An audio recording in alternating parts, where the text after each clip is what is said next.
And on the far right side, Sarah Gillis, now getting strapped into her 5-point safety harness as well.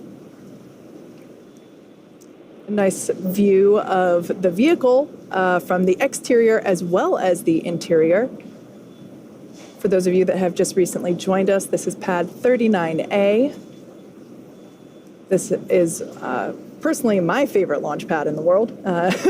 It's where many shuttle missions took off, as well as many Apollo missions, including Apollo 11. This is where humans first left for the moon from.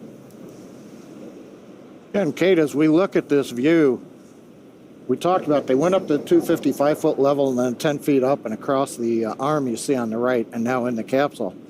You go back to the shuttle days, just to give you an idea of the size of Falcon 9 with Dragon. Shuttle, they got off at the 195-foot level and then entered the shuttle. So the actual 255 and higher, that pretty much was to give everybody an overview looking down on the entire shuttle stack. So if you wonder how big the Falcon 9 is, it's taller than a space shuttle.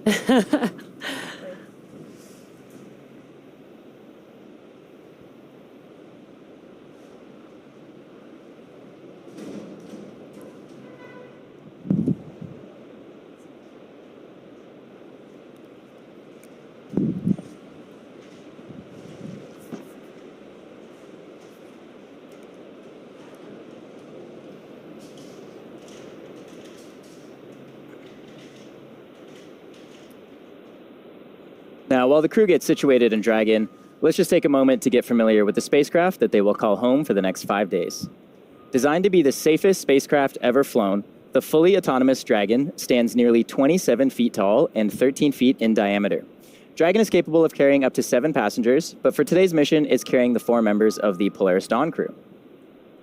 The crew will spend the majority of their time in the pressurized section, which is the top portion of the spacecraft. This area allows for the transport of people and environmentally sensitive cargo. Dragon's trunk, which sits just below the pressurized section, not only carries unpressurized cargo, but also supports the spacecraft during ascent, and it remains attached to Dragon until shortly before re-entry into Earth's atmosphere. And as you can see there, half of the trunk on the left is covered in solar panels, and that provides power to Dragon during flight. The spacecraft is equipped with 16 Draco thrusters, which are used to orient the spacecraft during the mission. Each Draco thruster is capable of generating 90 pounds of force in the vacuum of space. These engines are as important to Dragon as the Merlin engines are to Falcon 9. In addition to the 16 Draco thrusters, there are 8 Super Dracos that power the spacecraft's launch escape system. In the unlikely event of an emergency, the Super Draco engines can power Dragon half a mile from the launch vehicle in less than 8 seconds. And just like Falcon 9 first stage, Dragon is also reusable. In fact, Polaris Dawn crew is flying today in the same spacecraft that supported NASA's Crew 1 mission and Inspiration 4. There are a few changes that we've made to Dragon for this mission. In order to accommodate a spacewalk, this is the first Dragon to be outfitted with a Skywalker in place of the cupola observation dome. The Skywalker is a structure that is mounted to the top of Dragon, as you see there on your screen, and the astronauts will use this to assist in exiting and re-entering the spacecraft during their spacewalk. This Dragon is also carrying Starlink, making this the first mission to attempt to use the Starlink network in orbit. Inside of Dragon is a router connected to a user terminal in Dragon's trunk. This terminal will be linked to a new device known as the Plug-and-Placer, which will enable the spacecraft to communicate with Starlink satellites that will be in orbit below Dragon. We're excited to see all of this in action, but Dragon has to get there first. So let's take a look at the rocket that will be taking our crew to space. Dragon will be delivered to orbit today by SpaceX's Falcon 9, the first orbital-class rocket capable of reflight. Reusability allows us to refly the most expensive parts of the rocket, and that drives down the cost of spaceflight. To date, Falcon 9 has performed 369 orbital launches, 326 landings, and 300 reflights. Standing about 65.5 meters, or about 215 feet tall, Falcon 9 is a 2-stage rocket that provides 1.7 million pounds of thrust on its first stage, thanks to its 9 Merlin M1D engines. Today's mission will be the 4th launch and landing for this booster. It previously supported NASA's Crew 8 mission to the International Space Station in March earlier this year. It's also supported two SpaceX Starlink missions. After stage separation, when the first stage has done the bulk of its job for the day, it will initiate 2 burns as it makes its way back down towards Earth. First burn is the entry burn to help slow Falcon 9 down as it prepares to re-enter Earth's atmosphere. And finally, on the first stage, we have the landing burn, which will further decelerate the rocket just enough to perform a precision landing on our drone ship. Just read the instructions. And that drone ship is currently stationed in the Atlantic Ocean. The Falcon 9 first stage is equipped with 4 landing legs made of state-of-the-art carbon fiber with an aluminum honeycomb. Placed symmetrically around the base of the rocket, they're stowed during ascent, and they will deploy just before landing. Moving up the rocket, Falcon 9's second stage. This engine ignites just a few seconds after stage separation and can be restarted multiple times to place multiple payloads into different orbits. The second stage is powered by one single Merlin vacuum, or MVAC engine, and this engine is capable of more than 220,000 pounds of thrust. The MVAC features a significantly larger expansion nozzle to maximize the engine's efficiency in the vacuum of space. At full power, the Merlin vacuum engine operates with the greatest efficiency ever for an American hydrocarbon rocket engine. And let's not forget the unsung inner stage, a composite structure that connects the first and second stages. It also houses the pneumatic pushers that allow the first and second stage to separate during flight. That's also where you'll find Falcon 9's 4 hypersonic grid fins, which are at the base of the inner stage, and these help orient the rocket during re-entry. Here in Hawthorne, you can actually have lunch in the cafe while watching the inner stages be made just across the aisle. All right, well, we continue to count down here. How are things going, John? Well, Atticus, things continue to go well. We're mostly watching the weather. We're just over T-minus 2 hours, 36 minutes. We saw the crew ingress into Dragon less than 15 minutes ago. They're currently in their seats. They're going through the process of settling in. They're getting the tablets stowed, their umbilicals hooked up. They're going over the final preparations with the SpaceX closeout team that's both inside and outside of the Dragon spacecraft. Now, with the umbilicals connected and everyone complete with their initial setups, the SpaceX core, we ought to initiate a communication check with the crew. That'll happen somewhere in the next several minutes. We should hear that over the countdown net. Now, once those comm checks are complete, and everybody has checked through Dragon, made sure everything underneath the seats of the crew is clear out of the way, and then the ground team backs away, the crew seats will rotate into a launch position, and then the SpaceX ground team will begin the work to close the hatch. That'll include suit leak checks, closing the hatch, doing hatch leak check, working our way through until what eventually becomes about T-minus 1 hour when everything's buttoned up and the ground support team heads out of the pad area and we count down to launch. Speaking of launch, right now the launch vehicle, the Falcon 9, is in a fairly quiet state. You can see on your screen Falcon 9 Dragon, crew access arm in position as we're counting down.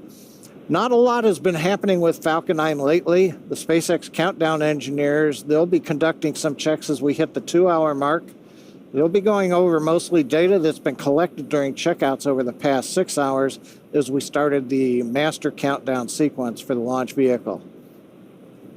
Now, shortly before the T-minus 1 hour point in the countdown, we're going to evaluate conditions again, determine if we are go to continue towards launch. Now, that launch time is currently scheduled for 7 hours, 38 minutes, 5 seconds universal time, or the very early time of 3:38 a.m. Eastern Daylight Saving Time. So right now, it is early morning for the SpaceX ground support team, the launch team, as well as the 4 crew members on board the Dragon spacecraft. Now, also at T-minus 1 hour point, we load a small amount of the RP-1 fuel, the kerosene fuel that we use in the Merlin engines. That's a process known as engine bleed-in. The fuel is used to cool the thrust chambers before we burn it in the engine. We want to make sure that those engine walls that have fuel in them prior to engine ignition, which occurs at about T-minus 2 seconds, right before liftoff. Propellant loading will begin at T-minus 35 minutes, and then we'll count down to 0, standard Falcon 9 countdown. But before we get into propellant loading, we'll have a couple extra events. One's going to be the removal of the crew access arm. You can see they're stretched out from the fixed service structure. Nice shots from, I believe, drone or helicopter.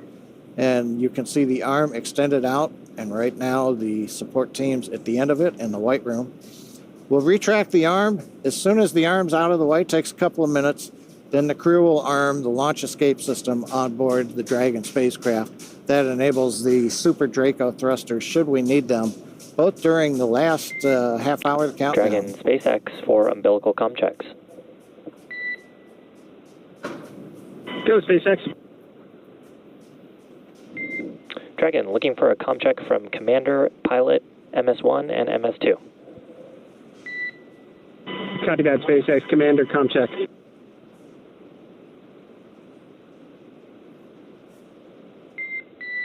Pilot, comm check.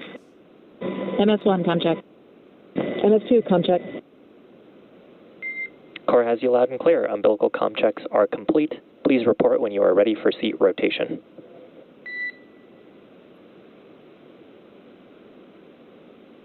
SpaceX Dragon, we're ready for seat rotation. SpaceX copies. I will report when we are initiating.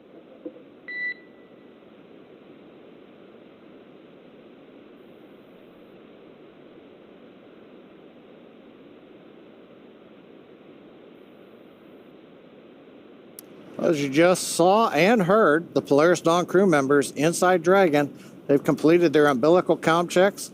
There you see a view looking through the hatch into Dragon. You can see some of the crew inside their white suits, and then the black-garbed SpaceX ground support team getting out of the way right now as we get ready for seat rotations. Now, we heard the comm checks. That's umbilical. The spacecraft is hooked up through electrical lines, and that's how they're getting communications up to the crew and back down to the core, the mission director, the launch director. And that comes through umbilicals in their suits.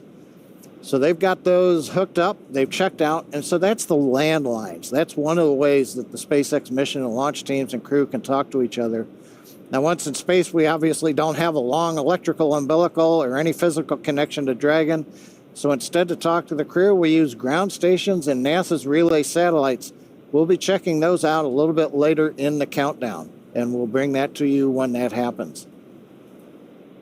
Right now, the crew waving. Dragon SpaceX, we are beginning seat rotation. And here comes seat rotation.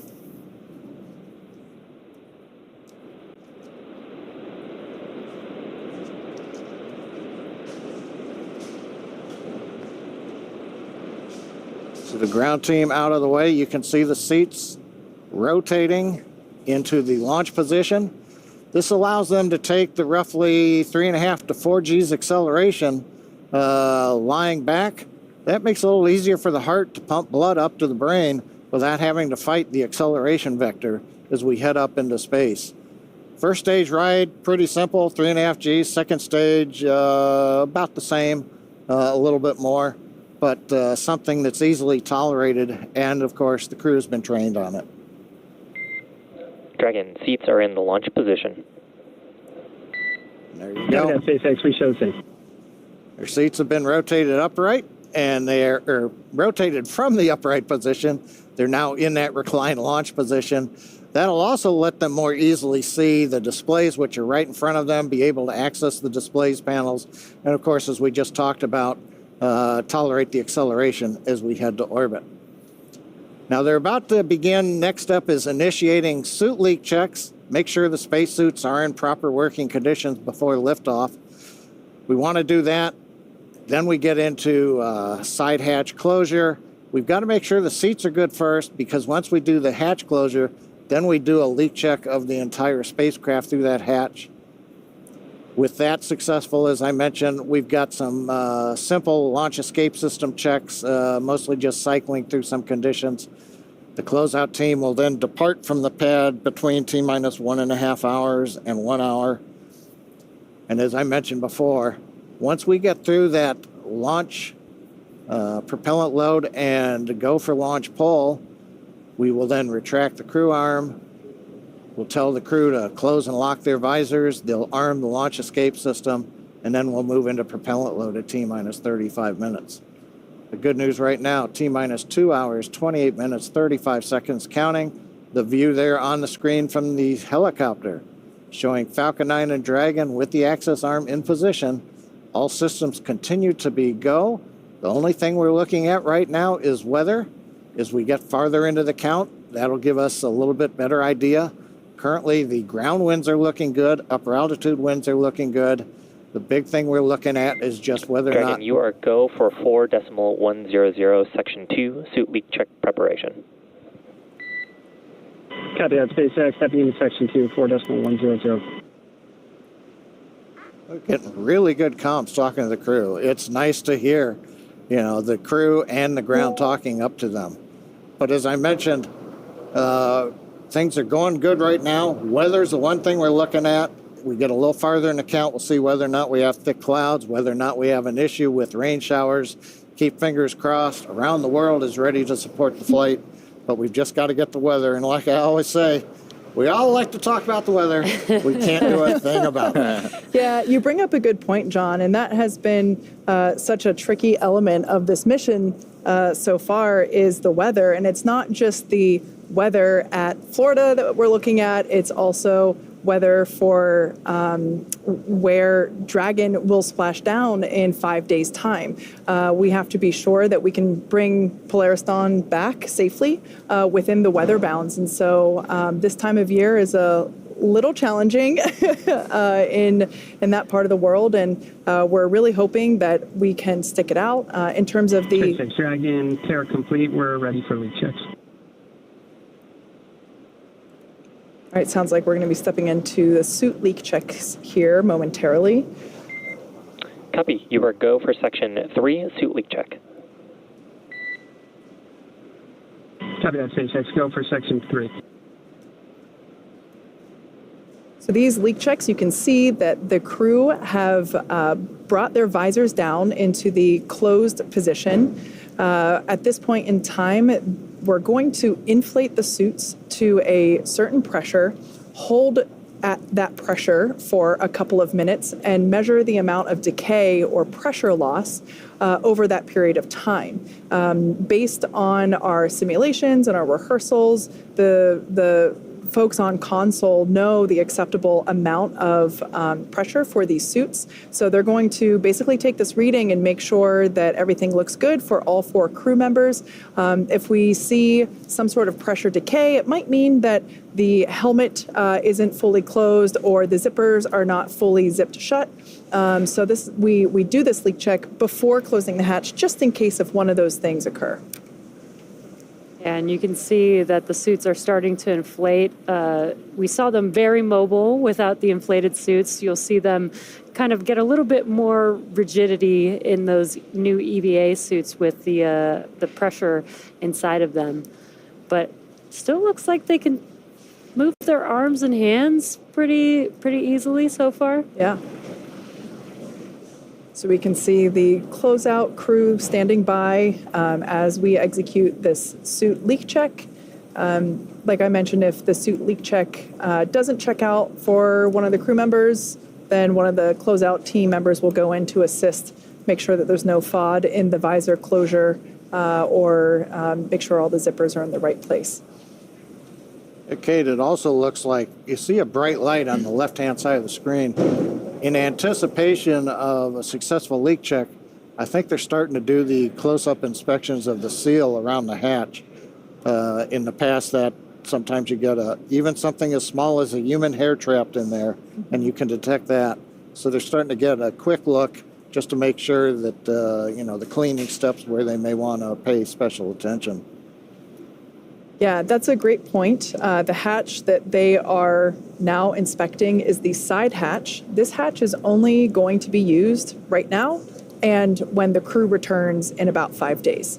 The hatch that will be utilized for the spacewalk or the extravehicular activity will be the forward hatch, which is the circular hatch located at the top of Dragon.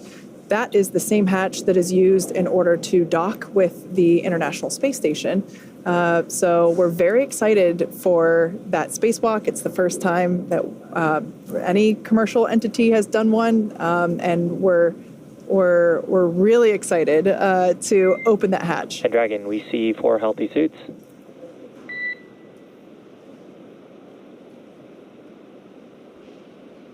You might recognize that voice and that face. That is our fellow webcast host, Shiva, doing his real job as a... SpaceX, 4 good suits.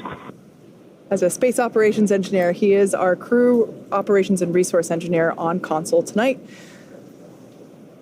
Some good news there. We got some good suit leak checks, which is very exciting.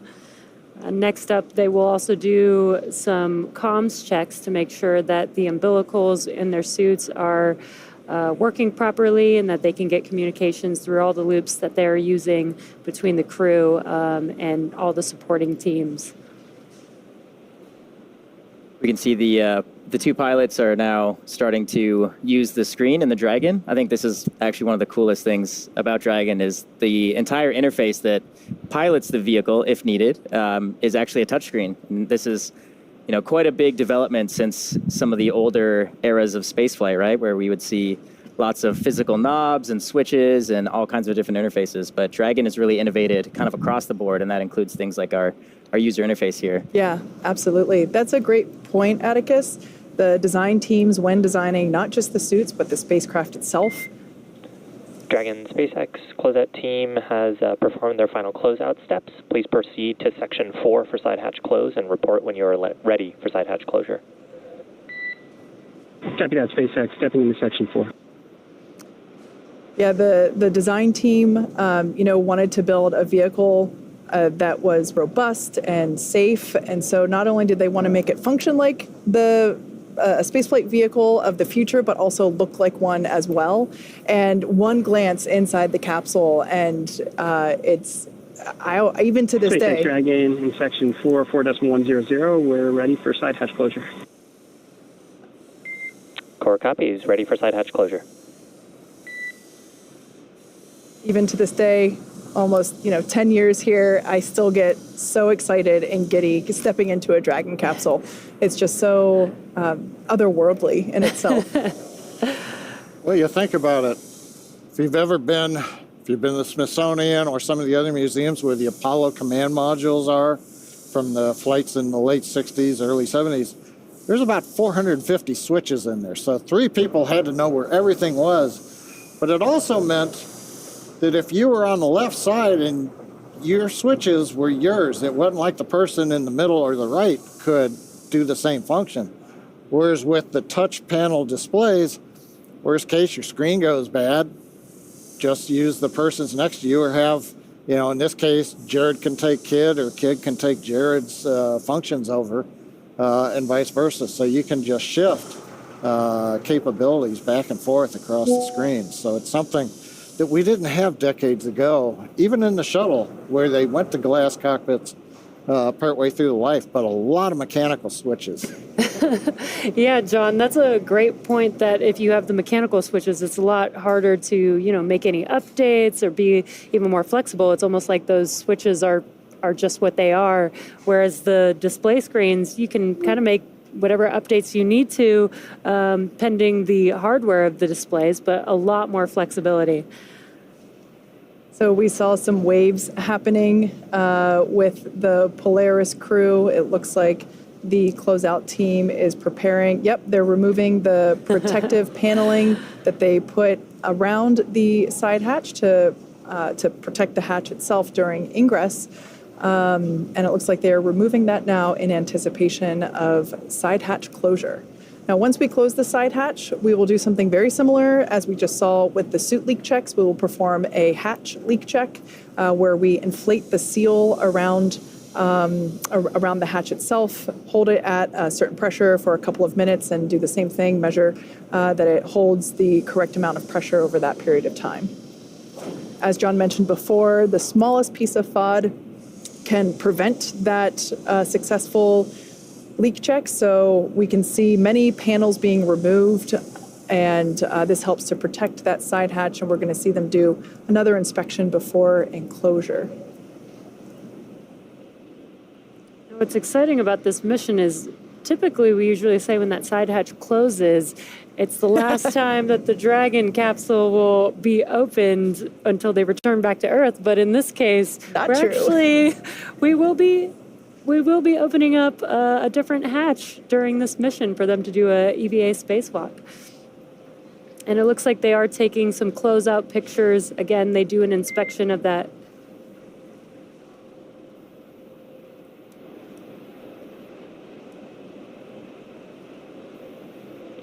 Dragon SpaceX, comm check over Tetris.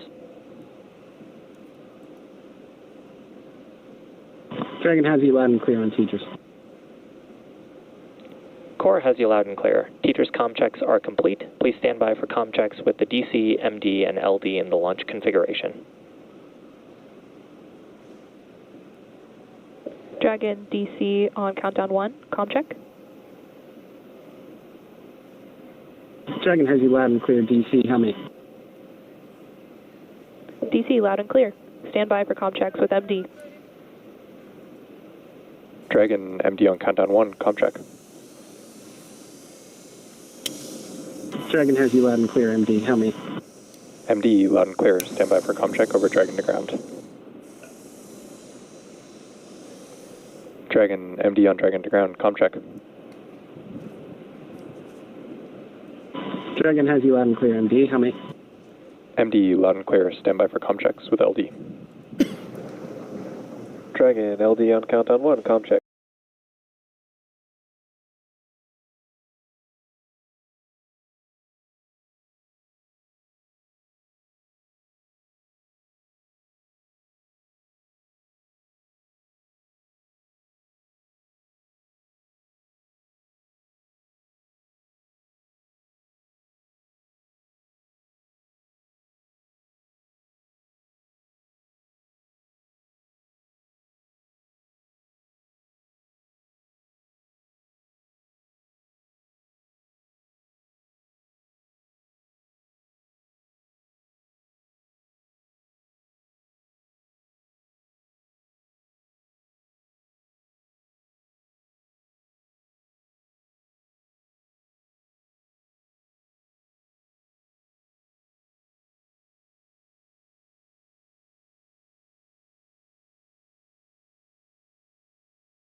In his book called The Overview Effect, Space Exploration and Human Evolution. Mike, can you talk about your experience when you first saw Earth from space? Of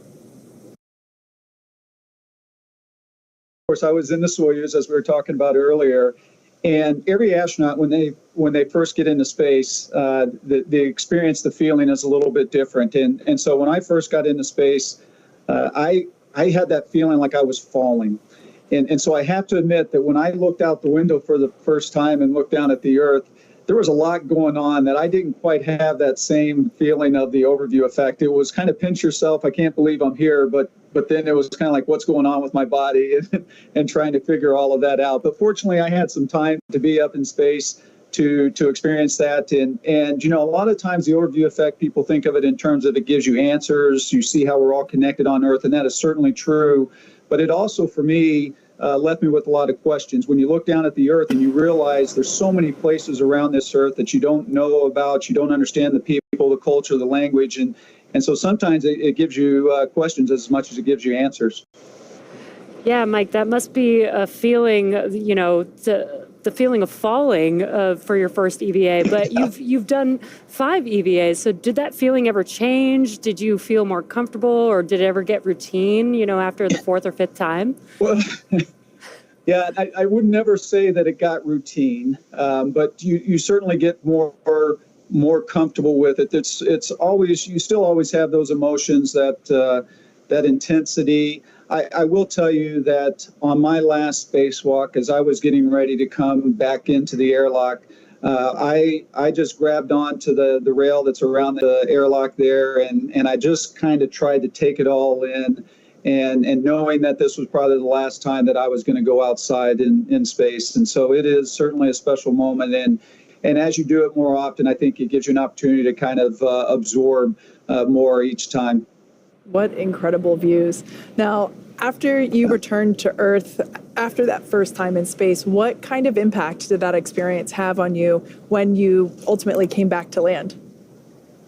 Yeah, you know, when you get back to Earth, you certainly miss being in space. You miss that experience. You miss the floating. But I would tell you that there's one of the things that it did for me of coming back to Earth was it made me appreciate all of the little things. For example, the first weekend I was back, I was standing outside my backyard and it was raining. And I was just experiencing the rain, because when you're up in space, there's no weather. It never rains. There's no wind. There's no snow. it's just always the same. And so all of those little things, when you don't have them, that makes up what life is like down here on Earth, it makes you appreciate it that much more. Wow, Mike, thank you for sharing that very intimate experience that you had when you came back to Earth. It has been such an honor to have you with us today, but we will see you back here again for our live EVA coverage in just a few days. Yeah, I'm looking forward to it. Thank you for letting me be a part of this, and go Polaris Dawn. Awesome, Mike. See you in just a couple of days. Now, for those of us who have not experienced the overview effect firsthand, here's a little more on the phenomenon itself. The overview effect is that sensation or that feeling that you get when you see our whole world from the perspective of being outside of it. It ranges the whole spectrum from like how delicate the Earth may appear because, it's only this thin blue line that separates this habitable atmosphere of our home planet to, the vacuum of space. It's hard to comprehend what the impact is going to be when I first see Earth from space. It just reminds us of how fragile our planet is. One of my roles on this crew is to shoot as much footage as we possibly can so we can bring it back and share it with the world. The big picture awareness that you gain from that sort of perspective when you were, journeying amongst the stars and see our entire planet as we know it there outside of your window, and kind of the philosophical and the many different emotions that it provokes inside of you when you see it that way. We have barely begun our journey to explore the worlds around us. And that hit me right when I saw the moon rise around Earth and saying, like, come on, it's been 50 years. We got to get back there, and we got to get to Mars, and we got to figure out how to get out of our own solar system and try and figure out what this is all about. There's so much incredible footage that crew members have taken from space and that you see from satellites. I think it's one of the things I'm looking forward to most on the mission is getting to see the Earth from that perspective. I can't wait to share what that experience is, but I guess I'll have to let you know once I get back. In addition to the science and supplies going up on the Polaris Dawn mission, the crew is also taking along some personal items for their 5-day trip around planet Earth. We caught up with the crew during training to get a little more insight on what each of them are planning to take to space. What am I going to bring to space? I've thought long and hard about this one. A book that I co-authored about a mama dragon that ends up training and flying to space. My dad's necklace, jewelry for my wife, watches. I have a Thunderbird watch and a fighter weapons school watch. I don't know, it's one of my takeaways after Inspiration 4 was it's kind of like camping, you brought too much. One of my actual debrief points was bring less. When I got married to my husband, he went to the store and picked up a Cat in the Hat book. For our entire wedding, all of the ceremony was taped in this book, all of our vows were taped in the book, and then it got passed around and all the speeches got added to the book. And so it's just a very fun collection of very special memories captured in a very endearing Cat in the Hat book. I'm going to bring this big hunk of metal that will go higher than anyone has ever flown in Earth orbit. I'd love to be able to have some sort of a memorabilia for everyone who contributes to this, of which it's pretty hard because there's 10,000 plus SpaceXers. I guess I wish I could bring something for everyone who's made a difference in this program. I will, in particular, get to read the story from space to my kids here on Earth, as well as some of the brave kids of St. Jude Children's Research Hospital. And I think that connection moment while I'm up there floating in space is something I'm just really excited to have the opportunity to have. And we actually have something super cool here with us, a copy of Kisses from Space, just like the one that the Polaris Dawn crew will have flying with them. Anna actually penned this book as a love letter to her kids. And you can actually get one for yourself from major publishers, as well as from penguinrandomhouse.com. The proceeds from this book will benefit St. Jude Children's Research Hospital. And it's just a gorgeous illustration and just such a lovely story. Yeah, my niece is literally going to love this book. I can't wait to get a copy and read it to her.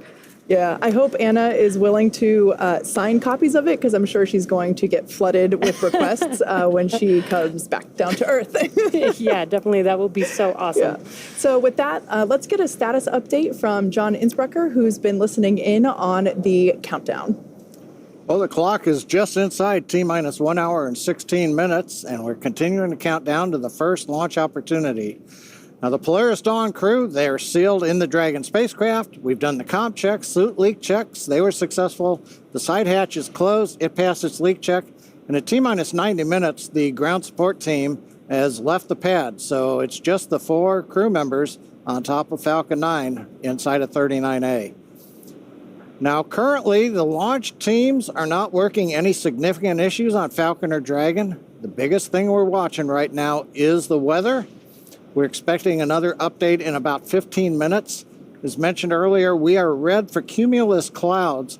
The good news is the boundary layer is dissipating, and we are fingers crossed that the weather will stay more than 10 nautical miles away and give us a chance to launch right on time. Other weather, everything else is looking good. The ground winds are good. The upper altitude winds, we're releasing balloons that go up to 90,000 feet. That gives us structural information, wind speed, wind shear information, nothing unusual that we're seeing there. So pretty much just fingers crossed, the weather officer will give us good news coming up at about the T-minus 1 hour evaluation point. So with that, Kate, we're just crossing our fingers for the weather. Thanks so much, John. Love to hear the good news about the progress, and we will keep our fingers crossed about the weather conditions. Now, Polaris Dawn is the first of 3 planned missions in the Polaris program that will conduct extensive research, scientific research, to expand our knowledge of humans adapting, living, and working in space. Much of this research is also intended to improve life here on Earth. And like all science and research, it begins with collecting tons of data, and that process started well before today. Let's take a look. We are in the Houston SpaceX office today. We are here for our what we call L-30 or launch minus 30 days data collection for all of the research that we're doing on our mission. We have about 40 experiments, and a number of those require data collection pretty close to launch date. And so we are doing all of that data collection today, as well as doing some refresher training just to make sure we're really sharp on all of our procedures when we go to flight. There's a lot of steps for each one of these science experiments. They're beneficial for not only improving and enhancing healthcare here on Earth, but it helps us continue this progression with space exploration. What Kid and Anna are doing with the endoscope up through the nose and looking down at the vocal cords, I mean, that is not something easy to perform, in a hospital environment, let alone in space. They certainly stand to learn a lot from it. Reestablishing someone's airway, that's worthwhile to know if we're going to Mars someday. But I think that's a tough one to perform in space. But you got 2 really highly motivated individuals that are going to try and conquer it. In space, there's inflammation. We don't have the impact of 1G pulling on that fluid. So we need to better understand what that inflammation looks like. And once we have a better understanding, we can develop the procedures and the equipment necessary to handle any type of triage situation. When we stepped into this virtual reality scenario, I think Kid and I liked it a lot because they're flying a spacecraft on Mars to kind of gather like hand-eye coordination, motor skills, some cognitive abilities now, and then they're going to compare it to post-flight as opposed to whether or not we can successfully land on Mars. One of the unique things of our missions, they're 3 to 5 days length. You maybe can't study the super long duration things, but what you can study is what happens immediately when you get up there and how soon these things start to take place. So this big problem in the astronaut community is called SANS, and it's where the astronaut's eyesight and ocular health start to degrade over time.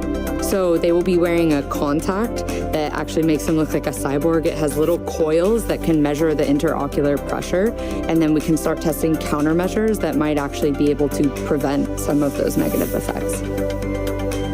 We are doing an experiment called GDS disorientation, and this experiment, we wear a set of electrodes that sends electricity essentially through our brain between our inner ears and stimulates a disorientation and an imbalance to train astronauts' adaptation to different G environments and hope to quicken that readaptation. One of the things that we're doing with ultrasound is we are going to be collecting imagery of our veins and identifying whether there's actually bubbles forming when we are changing cabin pressure. It's very possible that nitrogen will bubble out into our blood. If we see bubbles, it will be completely normal and okay if we do see bubbles, but we are hoping to capture that on ultrasound. In order for us to become multiplanetary, we've got to overcome some of these challenges associated with space exploration on longer duration missions. What we gather on orbit in a zero-G environment, in a vacuum, will help us continue this cause in further in space exploration.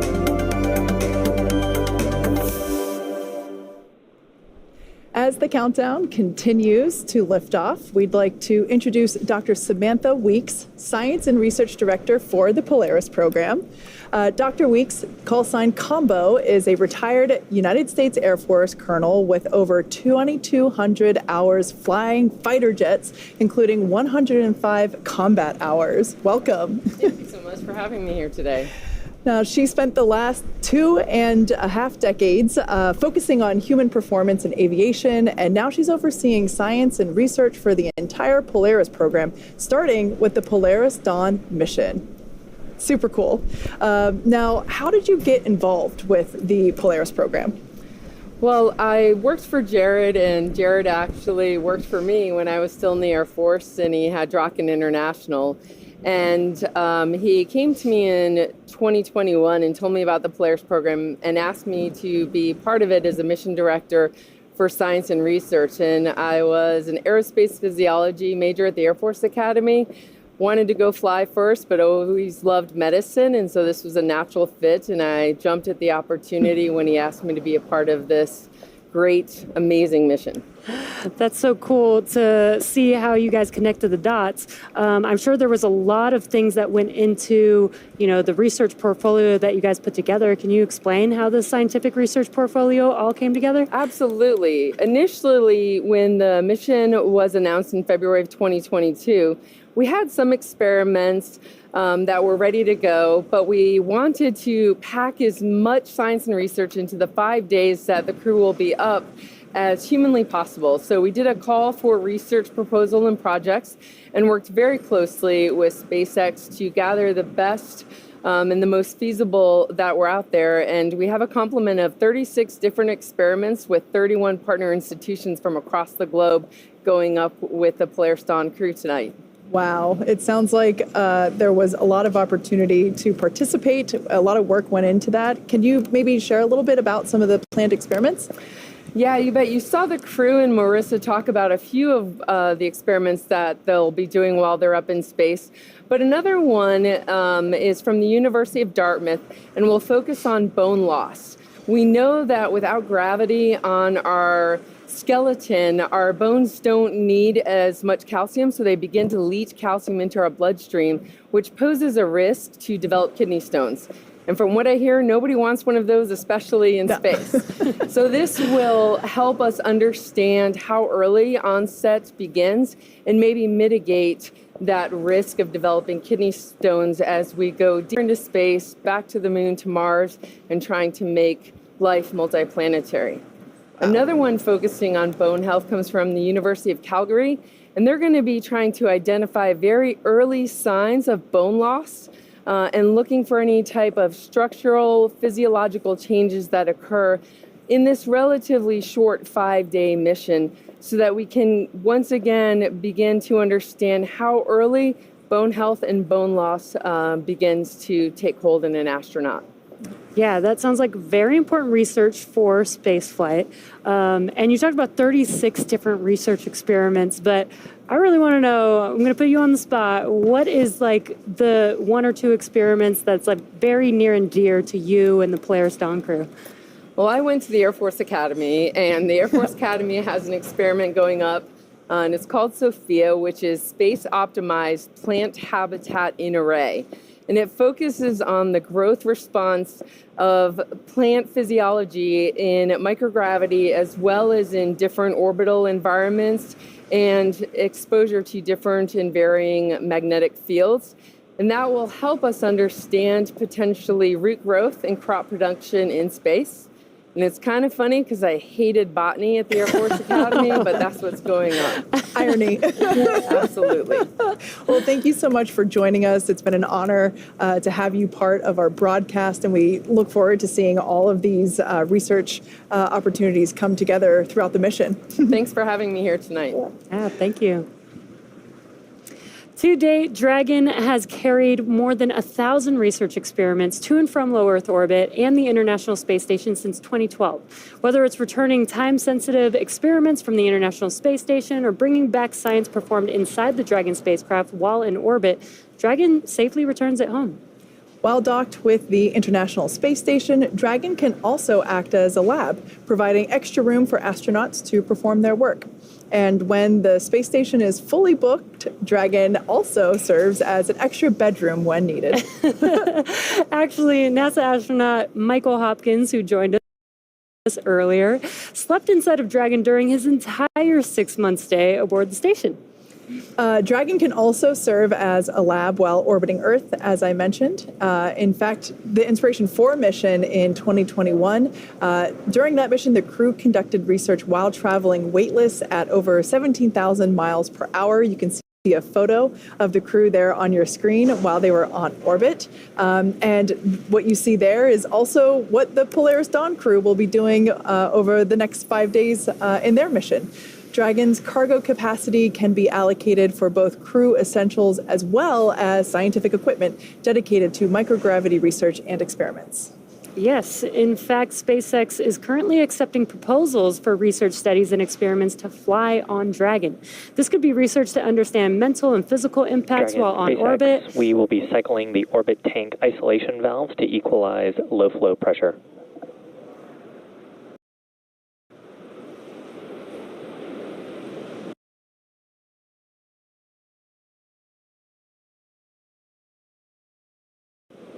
Copy that, SpaceX.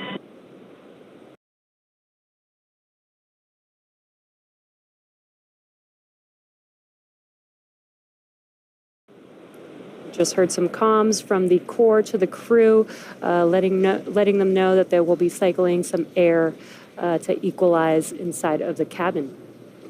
So this could be research to understand mental and physical impacts while on orbit, exploring how to improve training, physical fitness, and mental well-being, or advancing medical care with the exploration of just-in-time training and tools.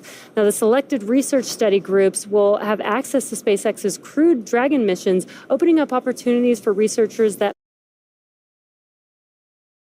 research program, visit spacex.com/human spaceflight/research. Now, as we mentioned at the start, yeah, the Polaris Dawn crew will also be the first to attempt to use the Starlink network in orbit. Dragon is carrying what we are calling a Starlink plug-and-placer. Inside Dragon is a router connected to a user terminal in Dragon's trunk. This terminal will be linked to the new plug-and-placer device that is mounted on board. All of this will be responsible for establishing and maintaining a laser communications link with Starlink satellites, which will be in orbit about 200 kilometers below Dragon. Using this hardware, Dragon will attempt to talk to Starlink the same way Starlink satellites talk between themselves, with lasers. No one has ever flown a laser communication system on a human-rated spacecraft before, so there is a lot to be learned here. If this works, plug-and-placer could provide the first high-speed internet experience for people traveling in space.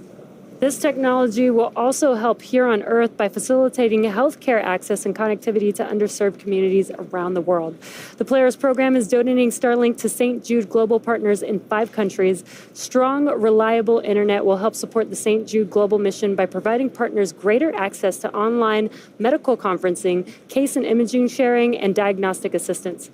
Hospitals and foundations that are part of the pilot program will be able to provide better care to patients thanks to high-speed, low-latency broadband internet. The first countries selected to receive Starlink include the Philippines, Brazil, Chile, Peru, and Mozambique. The Polaris team is also donating Starlink to 100 schools in Chile and Brazil, striving to increase internet connectivity, which can improve education and telemedicine efforts for communities in need. The Polaris Dawn crew had a chance to hear from students in Chile after Starlink was installed.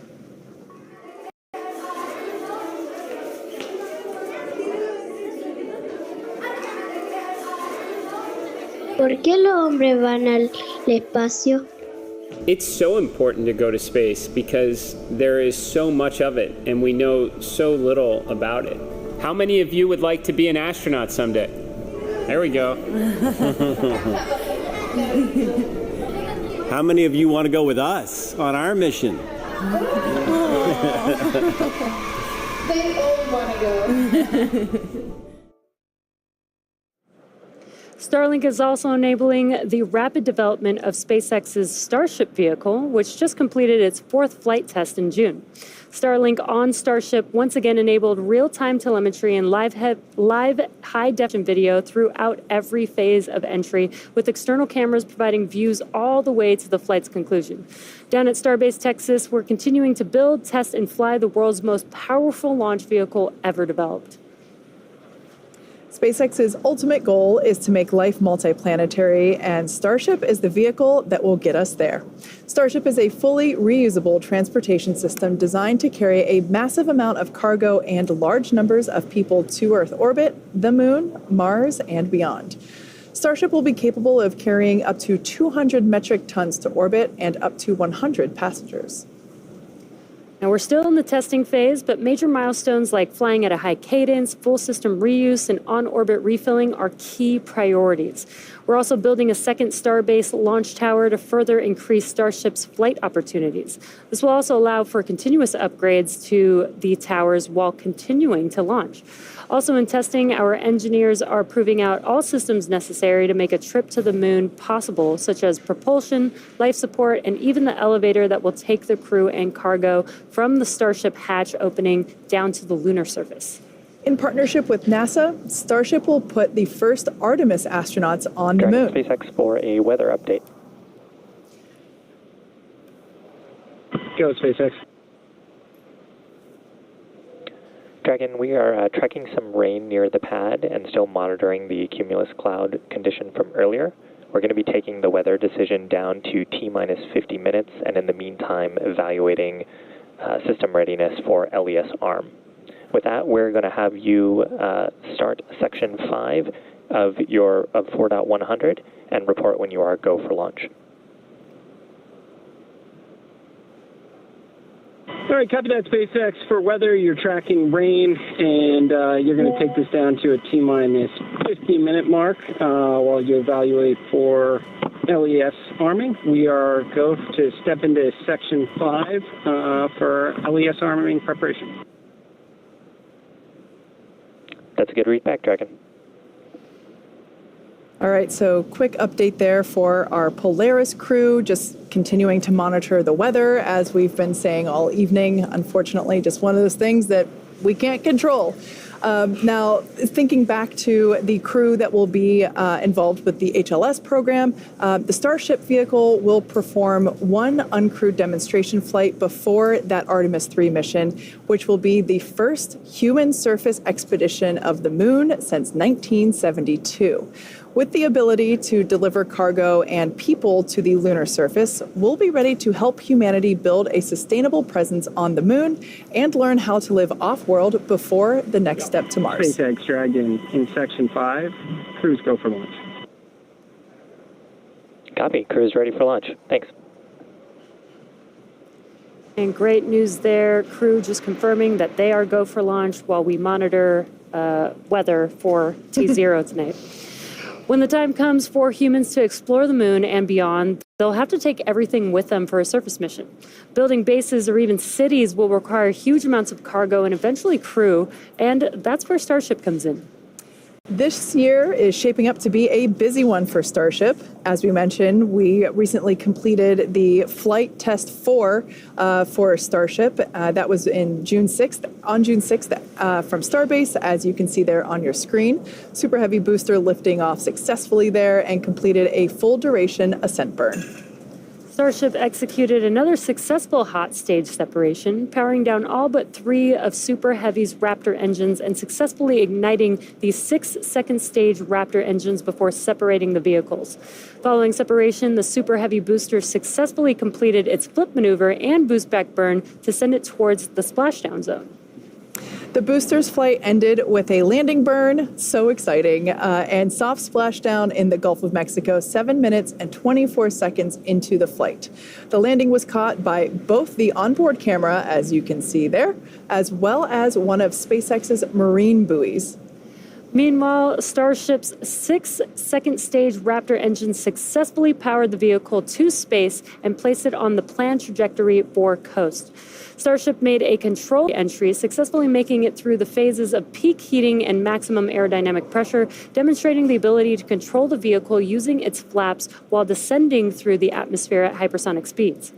Speaking of the flaps, those incredible flaps, Starship provided live video of those flaps during that re-entry phase via SpaceX's Starlink satellites. And it provided, as you saw, the most spectacular views as we all cheered on the little flap that could as it clung on for dear, dear life. Now, those Starlink-enabled views really just keep on giving. Flight 4 ended with the Starship igniting its 3 center Raptor engines and executing the first flip maneuver and landing burn since our high-altitude test campaign, followed by a soft splashdown of the ship in the Indian Ocean about an hour and 6 minutes after launch. Now, the 4th flight of Starship made major strides to bring us closer to a rapidly reusable future. Its accomplishments will provide data to drive improvements as we continue to rapidly develop Starship into a fully reusable transportation system. Now, coming up on Flight 5, which is the next flight, we're getting ready to attempt the first ever tower catch of a booster, which you can see that tower there on your screen. Returning the booster after a launch is a core capability to Starship becoming rapidly and reliably reusable. Yeah, that's going to be pretty exciting. And as of August 21st, both towers were fully stacked, which is pretty exciting to see. So stay tuned for exciting updates as we get closer to this next launch. And as always, excitement is guaranteed. Now, for those that recently joined us, as you can see on the clock, we're about T-minus 53 and a half minutes away from liftoff. We did hear from the crew operations and resource engineer that we are awaiting a final weather update at T-minus 50. That's 50 minutes, so in just 3 minutes from now. Weather has been a watch item all evening, in fact, for like the last 2 weeks. And we are hoping that some unfortunate weather close to the pad will dissipate in time. There is a couple of rules that we're watching, trying to hope that that weather clears out from the 10 nanometer range.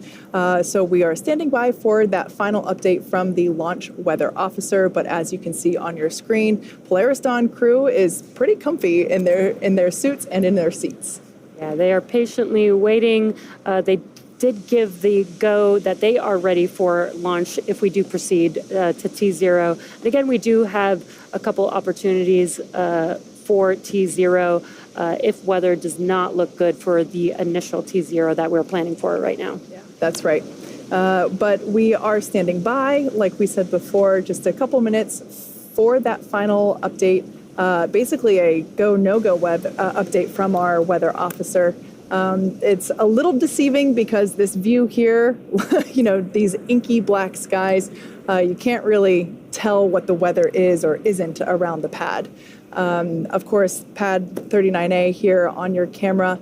And if I were Jared, in the capsule, right? Hearing that, you're in the capsule, you've done a successful suit leak check, you've done a successful side hatch leak check and closure, and he has flown in this capsule once before. This is Dragon Resilience. This is, of course, the capsule that took the Inspiration 4 mission on its, couple-day mission around planet Earth. And, if I were Jared, I would be really impatient at this point and just like... Yeah, we're listening in right now. The launch team is talking to the launch weather officer. They're trying to look in the crystal ball and figure out, do we think things may clear up in 51 minutes enough, keep the clouds, everything away more than 10 nautical miles from the pad? Or should we go to the second T0, which is at 9 hours, 23 minutes universal time, just under 100-minute delay if we have to wait? They're asking the LO questions. We have the propellant load and launch go-no-go poll coming up at 50 minutes, or at 45 minutes.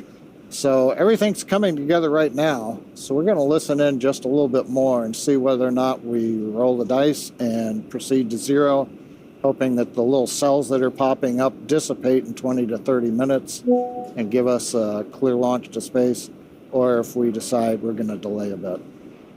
Yeah, we knew going into the countdown today that the probability of violation of the launch weather rules was 60%, i.e. only 40% favorable. So we knew that there was a chance here, but in the event that, the clouds parted, or rather just stayed away out of those 10 nautical miles, we wanted to try and take advantage of the opportunity if it presents itself. So we're keeping our fingers crossed and really hoping for that opportunity. And of course, we're talking about launch weather, but something that we've been looking at for the last couple of weeks is not only the launch weather, but also the booster downrange recovery weather, as well as the ascent phase abort scenario weather patterns. Want to make sure that if Dragon for some reason has to activate the launch escape system during the ascent phase, that all that weather along that corridor is clear,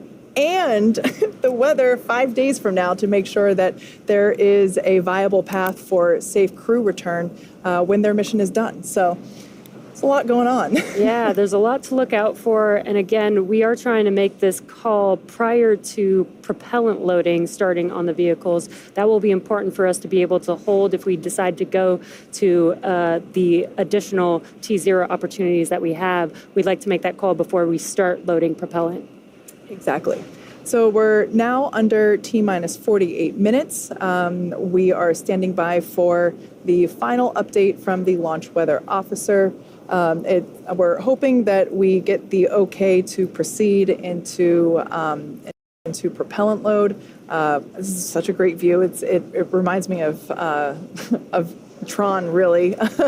This view with the crew access arm illuminated from the interior. I love daytime launches, but there is something even more futuristic about the nighttime launches. Operators proceed with 18.85 propellant load go no go pull. And just a quick note, launch director telling the team to proceed with the go-no-go poll. Claire's going to talk to crew now.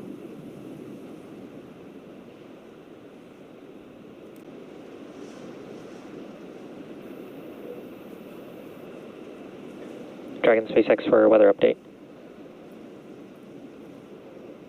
Go SpaceX. Dragon, we're still watching weather.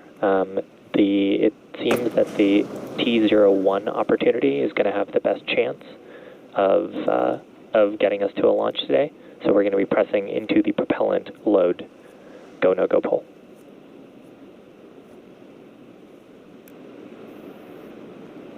And copy that, SpaceX. And just for good readback, we are presently no go for weather, but we are stepping into the prop load poll.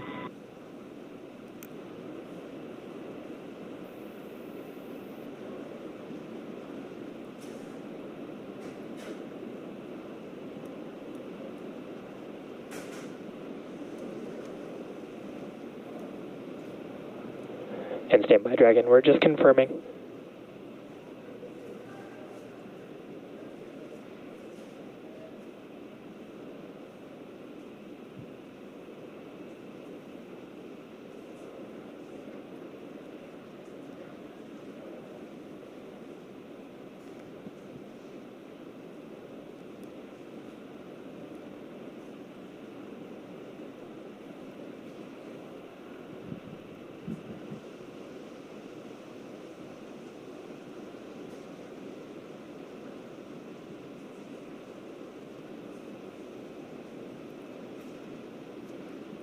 Yeah, we're coming up on T-minus 46 minutes. They've made a determination to continue on, betting that the weather will be go in 46 minutes from now. We heard Core bring it up with the crew briefly. We're waiting now for the directions from the launch director to the launch team for the readiness for propellant load and launch pole. Currently, they are continuing to talk with the launch weather officer, but it looks like if you look at the upcoming T0 or the next one in about 100 minutes, it's about an equal opportunity. So we're going to move into propellant load, it appears. Now, right now, the launch director should be polling electronically. Dragon, SpaceX for awareness. We got one more radar scan. We're evaluating this radar scan. 7 members. We'll get back here. Copy that, SpaceX. We're standing by.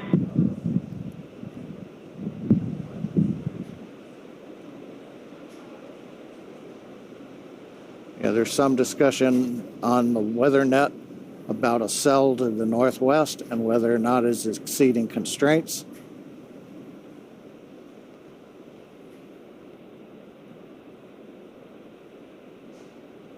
Electronic poll has been completed. If we do continue with the countdown. Dragon, SpaceX, we're getting meteorological input that we should waive this attempt given the last radar scan. So we're going to pause the clock here and move to our second T0.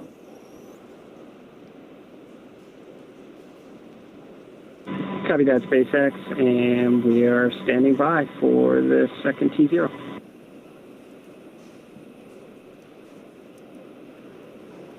Okay, we're T-minus 44 minutes and 30 seconds, and we have paused the clock for the moment.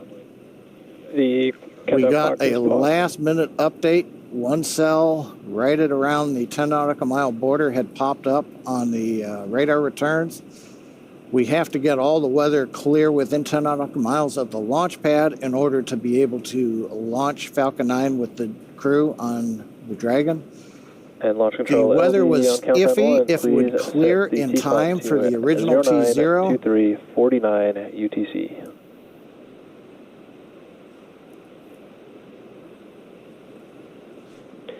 And LD, that's 09:23:49 UTC. That is correct. Launch director confirming the planned new T0, 09:23:49, I believe, universal time.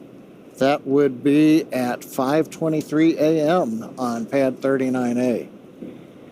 And the clock is counting to 09:23:49 UTC. As you can see on the webcast screen now. Dragon, SpaceX launch T time has been moved to 09:23:49 Zulu. Stand by for seat rotation, after which you will remain in the capsule with the side hatch closed. Please confirm when you are ready for seat rotation.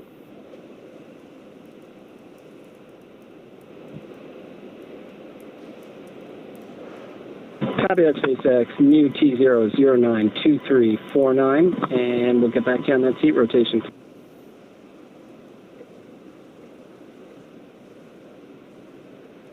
We just heard the core. SpaceX Dragon, we're ready for seat rotation. SpaceX copies. We will report when initiating.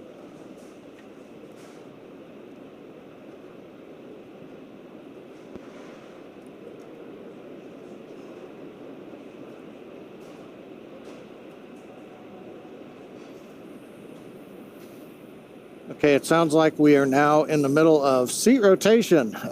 With the delay you see on the screen, we're T-minus 2 hours, 27 minutes.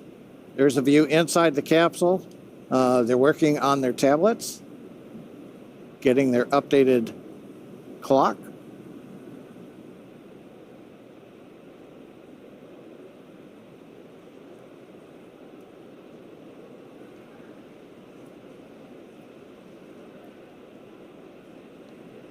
Okay. Updating for those who are watching right now. We got down to SpaceX just is initiating seat rotation. a lot going on here. Seat rotation being initiated. We ought to see that on our screen coming up. And seat movement begins. That'll make it a little easier on the crew as we wait for the launch window opportunity number 2 to arrive. They'll be back into a more regular seated posture, and then we'll get back through seat rotation a little bit later on. But right now, inside 2.5 hours now to the planned T0. As we mentioned, as we started the webcast, we had 3 opportunities. We've had to wait. Seats are in the upright position. Copy that, SpaceX. We show same. We had to wave off the first opportunity just as we got inside T-minus 45 minutes. The weather forecast was iffy at best, and we have elected to go for the second of the 3 T0 opportunities. Next launch opportunity at 9:23:49 Universal Time. We'll have a third opportunity if need be at 11 hours 50 minutes Universal Time. We don't know what the weather forecast is. It's fairly dynamic as a tropical boundary layer has come ashore in Florida.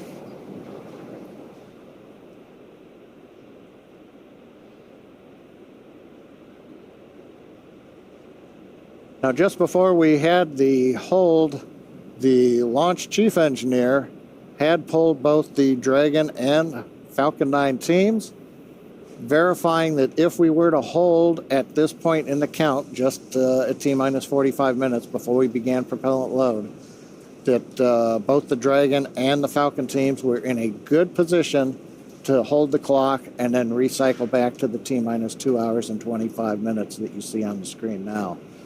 So we had not taken any irreversible steps. In fact, as you just saw, the crew rotation back to a vertical position, give them a little more comfort. They will remain inside the Dragon capsule as we continue to count down. Everything is good for Dragon, as well as for the Falcon 9 team. We had not begun loading propellant into the Falcon 9, and so we were able to hold the clock and wait till we get closer, and then we can resume the final checks and the propellant load of Falcon 9. Hopefully, fingers crossed, for a launch coming up in 2 hours and 24 minutes. And of course, we'll be continuing to watch the weather throughout the early morning in Florida. As I mentioned just a moment ago, it is dynamic conditions. The concerns we had were not winds. It was twofold. A shower was passing over the launch pad that was just had rain in the ascent trajectory, but we expected the rain shower to dissipate. The bigger problem is there are frontal boundaries north and south of the launch site, and we were then seeing cells popping up, and that made us a little concerned that they may still be around at T0, and we would then have had to scrub for the day. So the good news is we are still counting down for launch. We're going to wait 2 hours and change and see how things go. And with that, Kate, Atticus, Jesse, we got close. So close. But we're still here with another chance. Yeah, but we're not out of the fight yet. Obviously, we would have preferred for weather to cooperate, but the safety of the crew is the top priority. So we're unfortunately going to have to wait around just a little bit longer. SpaceX Dragon for T0 clock. Go, Dragon. Yeah, SpaceX, just wondering when we should expect a reset on our T0 clock.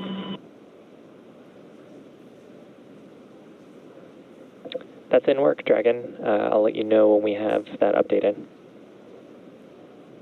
Yeah, Core just working through some housekeeping And cut that SpaceX. with the Dragon displays. Yeah, so we're obviously sad we don't get to go to space in 50 minutes like we were hoping, but I'm sure there's nobody more disappointed than the crew on board. But let's take this opportunity to learn a bit more about them. The Polaris Dawn mission has many first-time objectives, so the Polaris program, of course, chose a crew of experts who know each other well and have a foundation of trust that they can build upon as they undertake the challenges of this mission. So we've seen him before on Inspiration 4, Mission Commander Jared Rook Isaacman. As I mentioned, he was the commander of Inspiration 4, the world's first all-civilian mission to space. Jared holds several world records, including 2 speed-around-the-world flights in 2008 and 2009 for the Make-A-Wish Foundation. He has flown in over 100 air shows as part of the Black Diamond Jet Team, dedicating every performance to charitable causes. In 2011, Jared co-founded what would become the world's largest private air force, Draken International, and that trains pilots for the U.S. Armed Forces. In addition to his role as CEO of Shift 4, Jared is an accomplished pilot and astronaut with over 7,000 flight hours. Here's a little bit more about Jared. I think like a lot of kids dreamed of becoming an astronaut since kindergarten.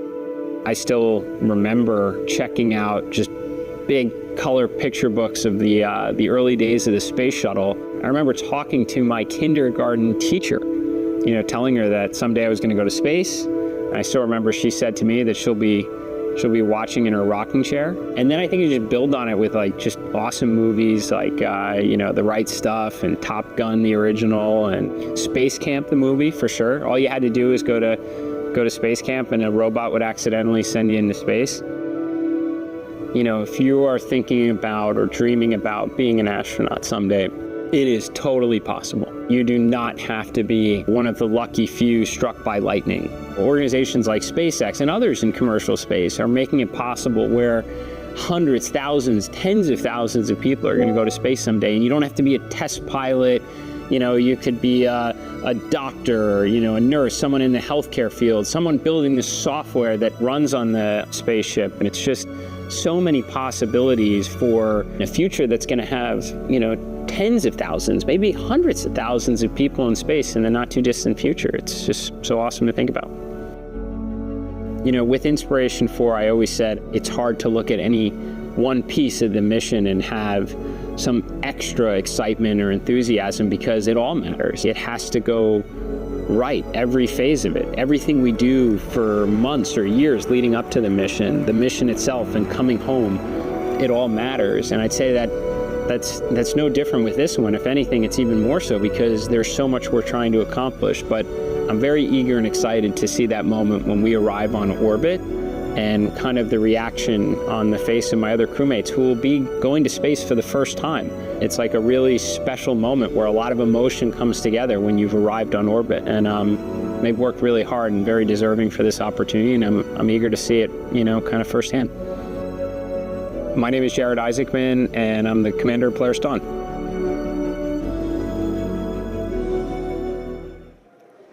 Mission pilot Scott Poteet served as the mission director of Inspiration 4, and he goes by his call sign, Kid. A retired U.S. Air Force Lieutenant Colonel, Kid served for 20 years in roles that included commander of the 64th Aggressor Squadron, Thunderbird No. 4 demonstration pilot, U.S. Air Force Weapons School graduate, operational test and evaluation pilot, and flight examiner. Kid is a command pilot with over 3,200 flying hours and has logged over 400 hours of combat time. Following his Air Force career, Kid served in various roles, including VP of Strategy at Shift 4. Let's hear from our mission pilot himself, Scott Kid Poteet.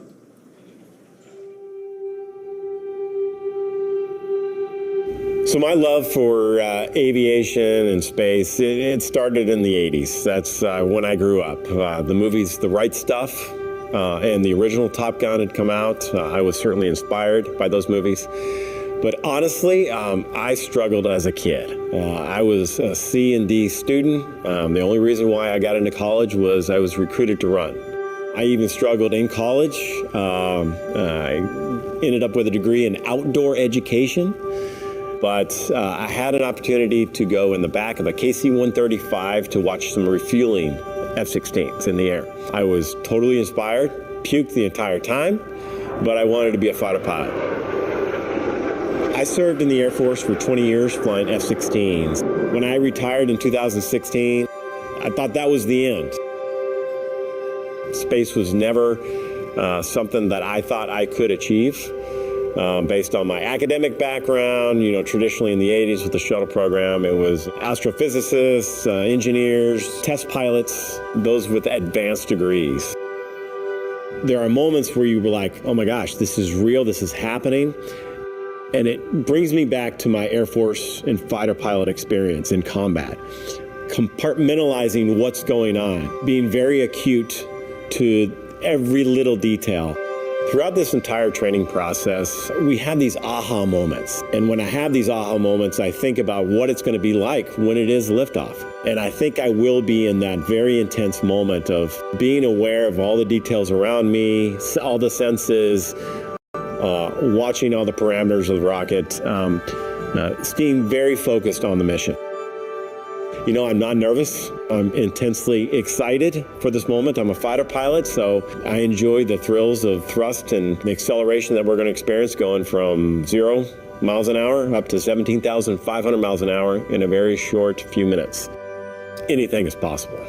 I never dreamed I'd be in the seat. There are plenty of smarter, more intelligent individuals that should be in the seat, but I've been blessed to have this opportunity. I'm going to take advantage of it. My name is Scott Kid Poteet. I'm the mission pilot for Polaris Dawn.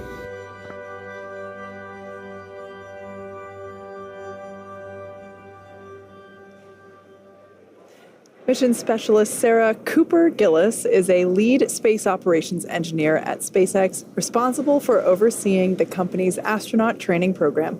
She helped prepare NASA astronauts for the Demo 2 and Crew 1 missions, and most recently directly trained the Inspiration 4 astronauts. Sarah is an experienced mission control operator who has supported real-time operations for Dragon's cargo resupply missions to and from the International Space Station as a navigation officer and as a crew communicator for Dragon's human spaceflight missions. In 2015, while studying at the University of Colorado Boulder, Sarah started an internship at SpaceX and then moved into the astronaut training program full-time after graduation. Here's a bit more about Sarah. So I cannot technically claim that I am a Boulder, Colorado native as much as I would love to. I was born in California, but I moved to Boulder when I was about 2 or 3 months old. And that's where I went to college as well. I went to the University of Colorado at Boulder, and then eventually started as an intern at SpaceX. I would say I didn't always dream of going to space. I think my interest really changed in high school, and I thought human spaceflight was fascinating. I think I heard of the concept of this future job of running a space hotel, and I was like, wow, that's wild and cool. If that can be the future, that's something that I would like to think about. So I just started looking and pursuing human spaceflight topics and doing things that really interested me, because I didn't think going to space was necessarily a possible outcome. But along that journey, got to help with some really cool things, and that obviously led to going to space today.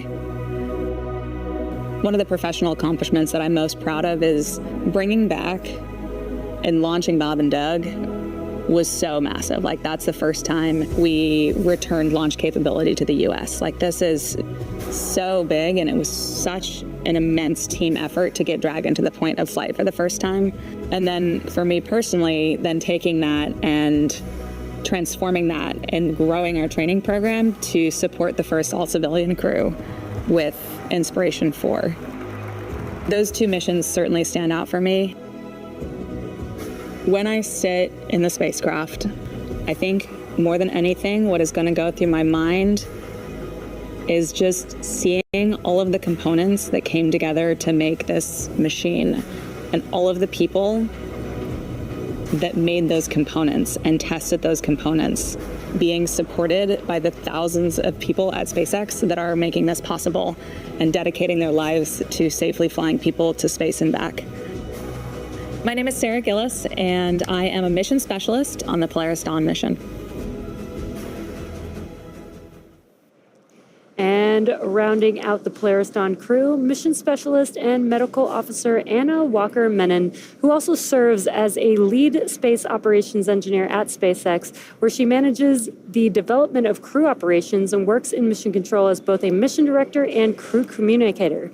During her time at SpaceX, Anna has led the implementation of Dragon's crew capabilities and developed critical operational responses to vehicle emergencies. Prior to SpaceX, Anna worked for 7 years at NASA as a biomedical flight controller for the International Space Station. She received her bachelor's degree in mathematics and Spanish from Texas Christian University and her master's degree in biomedical engineering from Duke University. Let's hear a little bit more from our other SpaceX team member, Anna Walker-Menon.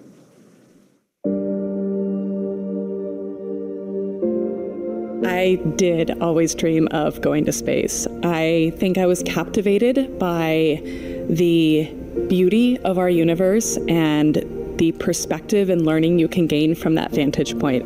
So while I recognized it was a distant likelihood to ever end up getting to be there, I have always dreamed of getting to be there. I fell in love with space on a field trip in the 4th grade. I got to experience a day in the life of an astronaut as well as a flight controller in mission control, and I knew from that moment that this was an industry I wanted to be a part of. I studied math and engineering in college and graduate school, but the whole time just kept avidly pursuing the space industry. I was so thrilled when I got a job out of graduate school at NASA, and after about 7 years there, transitioned over to SpaceX, and I have been here ever since. On launch day, I think I will have a lot of things on my mind. I think one piece will be intense focus, remembering all of the work and the learning that we have gone through thanks to SpaceX to execute every piece of this mission to the best of our abilities. I will also be thinking about the massive team that it took to get to this moment and probably honestly feeling a lot of gratitude. And then thirdly, I think I will be trying to memorize the moment. I think it's going to fly by, and I think I will try really hard to memorize the sounds, the feelings, the thoughts, the experiences in the rooms around me so that I can freeze it in my mind and someday look back and recall what it felt like to be there. My name is Anna Menon, and I am one of the mission specialists as well as a medical officer on the Polaris Dawn mission. Well, Anna certainly got her wish in terms of having an opportunity to freeze the moment as we had to push off of our initial T0 due to weather conditions. But in those packages, you got some glimpses into the training that the Polaris Dawn crew had to undergo. They not only went through the same SpaceX training as our NASA astronauts, but they also had to train to perform an EVA, or an extravehicular activity, or spacewalk, as it's better known as. For basic SpaceX training, they were trained on everything from orbital mechanics to how to live in microgravity. They also ran through numerous simulations of what the full mission will look like while seated inside our Dragon training spacecraft. Yeah, and in addition to ensuring they are familiar with SpaceX's Falcon 9 rocket and Dragon spacecraft, the crew went through an extensive training regimen to build their physical endurance and mental toughness, ensuring they are well-rounded and prepared for spaceflight, and especially for the first ever commercial spacewalk. From scuba diving to skydiving, we had an opportunity to talk to the crew about some of the rigorous training that they went through, and here's what they had to say.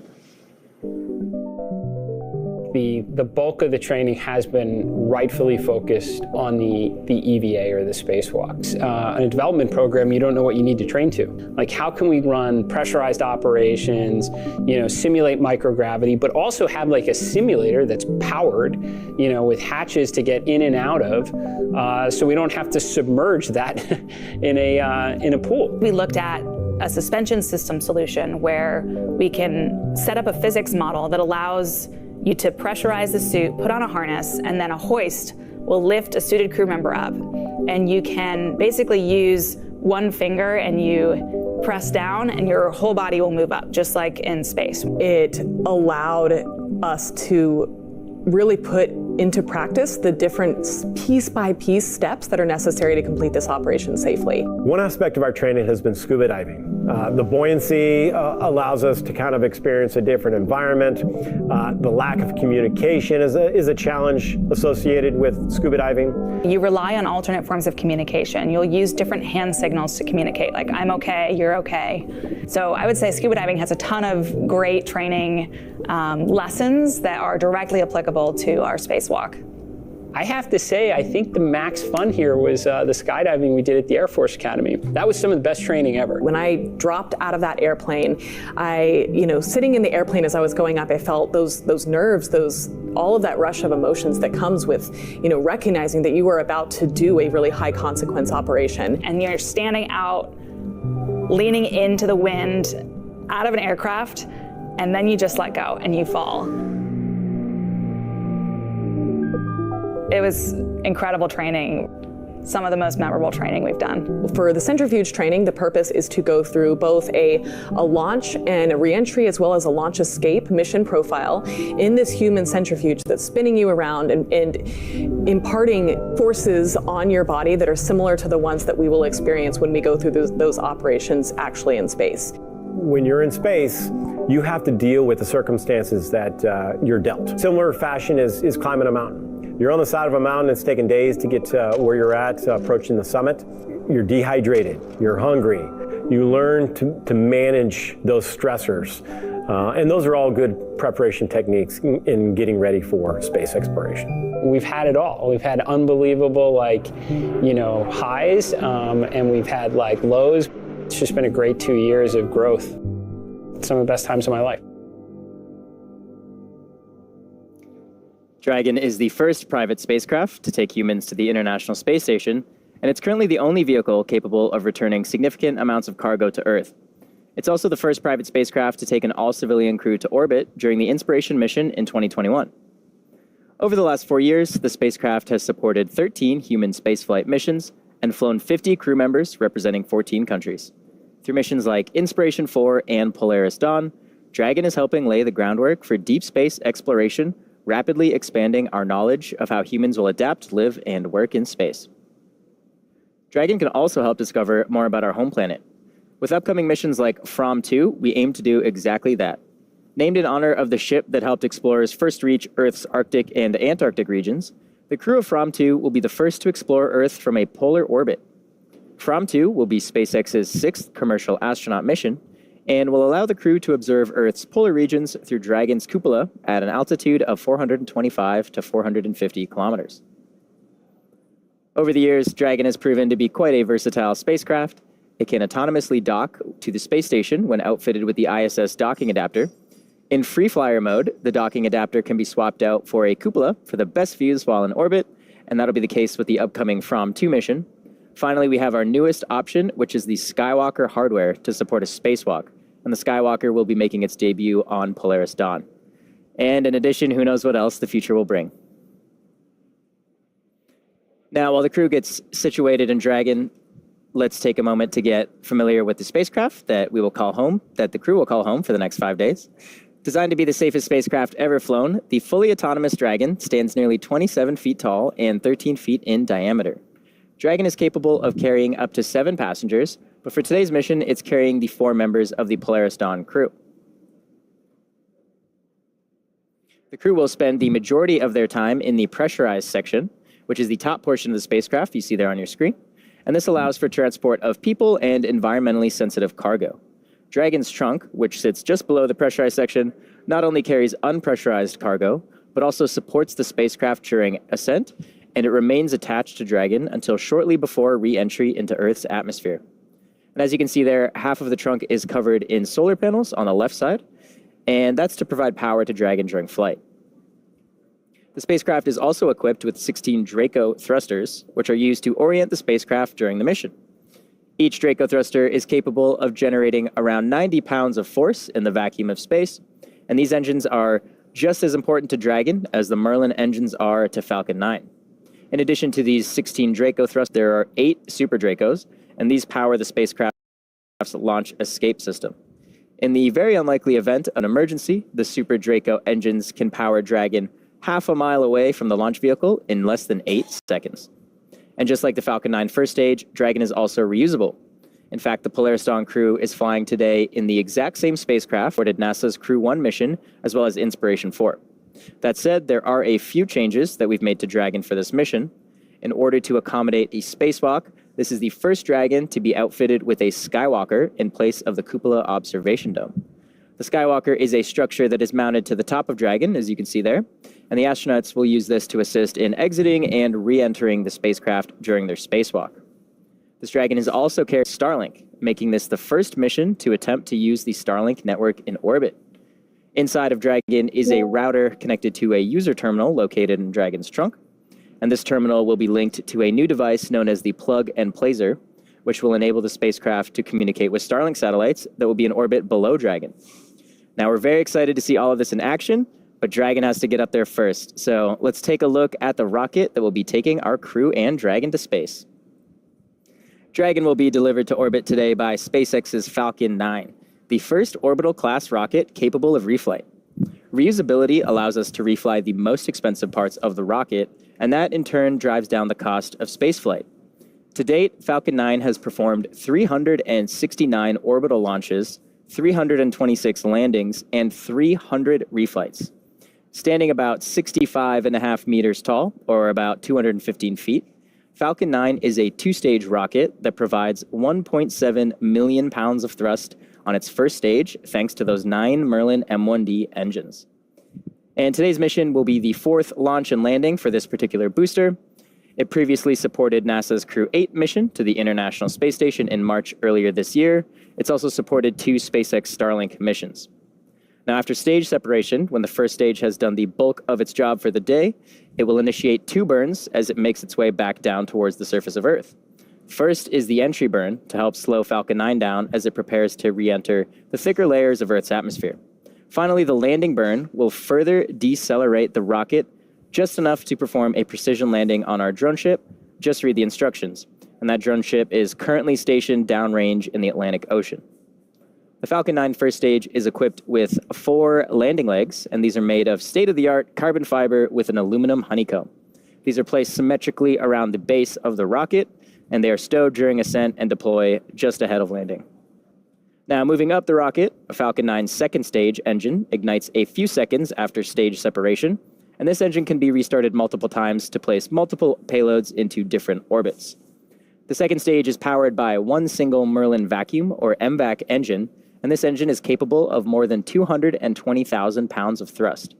The MVAC features a significantly larger expansion nozzle to maximize the engine's efficiency in the vacuum of space, and at full power, the Merlin vacuum engine operates with the greatest efficiency ever for an American-made hydrocarbon rocket engine. And of course, let's not forget about the unsung inner stage, a composite structure that connects the first and second stages.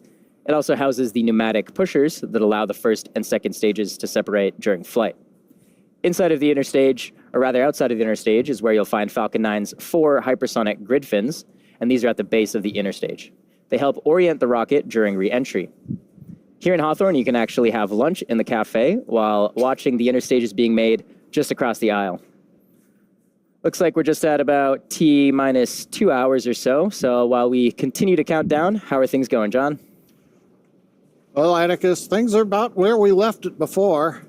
Inside T-minus 2 hours, you can see with the live shot there of the pad deck, looking at the 2 elevators we used a few hours ago to bring the crew up and the view up on top of the fixed service structure. We do have that light rain shower that we're talking about Actually, right now, we would be at about T-minus 3 minutes, and the weather would be red. So the good news is when we made the decision to pause the countdown and go to the second T0, we avoided what would have been a scrub right now. Because as you may recall, once we begin loading propellant onto the Falcon 9 at T-minus 35 minutes, you're committed then. You've got to get down to 0 and launch, or you're scrubbed for the day. Now, we did not start propellant loading at T-minus 35 minutes. A little bit of a status refresh. We got down to T-minus 44 minutes and 30 seconds approximately, and we called a pause or a hold in the countdown. We had just finished the electronic poll verifying that the Falcon team was go to load propellant into the Falcon 9, but we did not actually get that far. All evening or early morning, as the case may be, at Kennedy Space Center, we've been watching the weather. The launch weather officer had advised the team that a frontal boundary had come ashore in Florida. That was creating scattered cells that would pop up and occasionally violate the cumulus cloud rule, or in this case, as we just saw with the pad deck view there, or up on top of the fixed service structure, we were getting rain showers with rain higher up in the atmosphere than we would be allowed to fly through. So we continued to count down, fingers crossed, heading for that first T0, which was planned for 7:38 Universal Time. Inside T-minus 1 hour, it was still very uncertain whether or not the weather would cooperate for that first T0. The team took the decision down as far as they could inside of T-minus 50 minutes, trying to get the last little bit of information. But just as we thought we were going to press on and go with the original T0, we saw a cell pop up on the radar map that exceeded conditions. We looked at that and decided to go ahead and hold the clock. We heard the Corps then go back up, talk to the crew, tell them that we were held, and then we recycled to the second T0.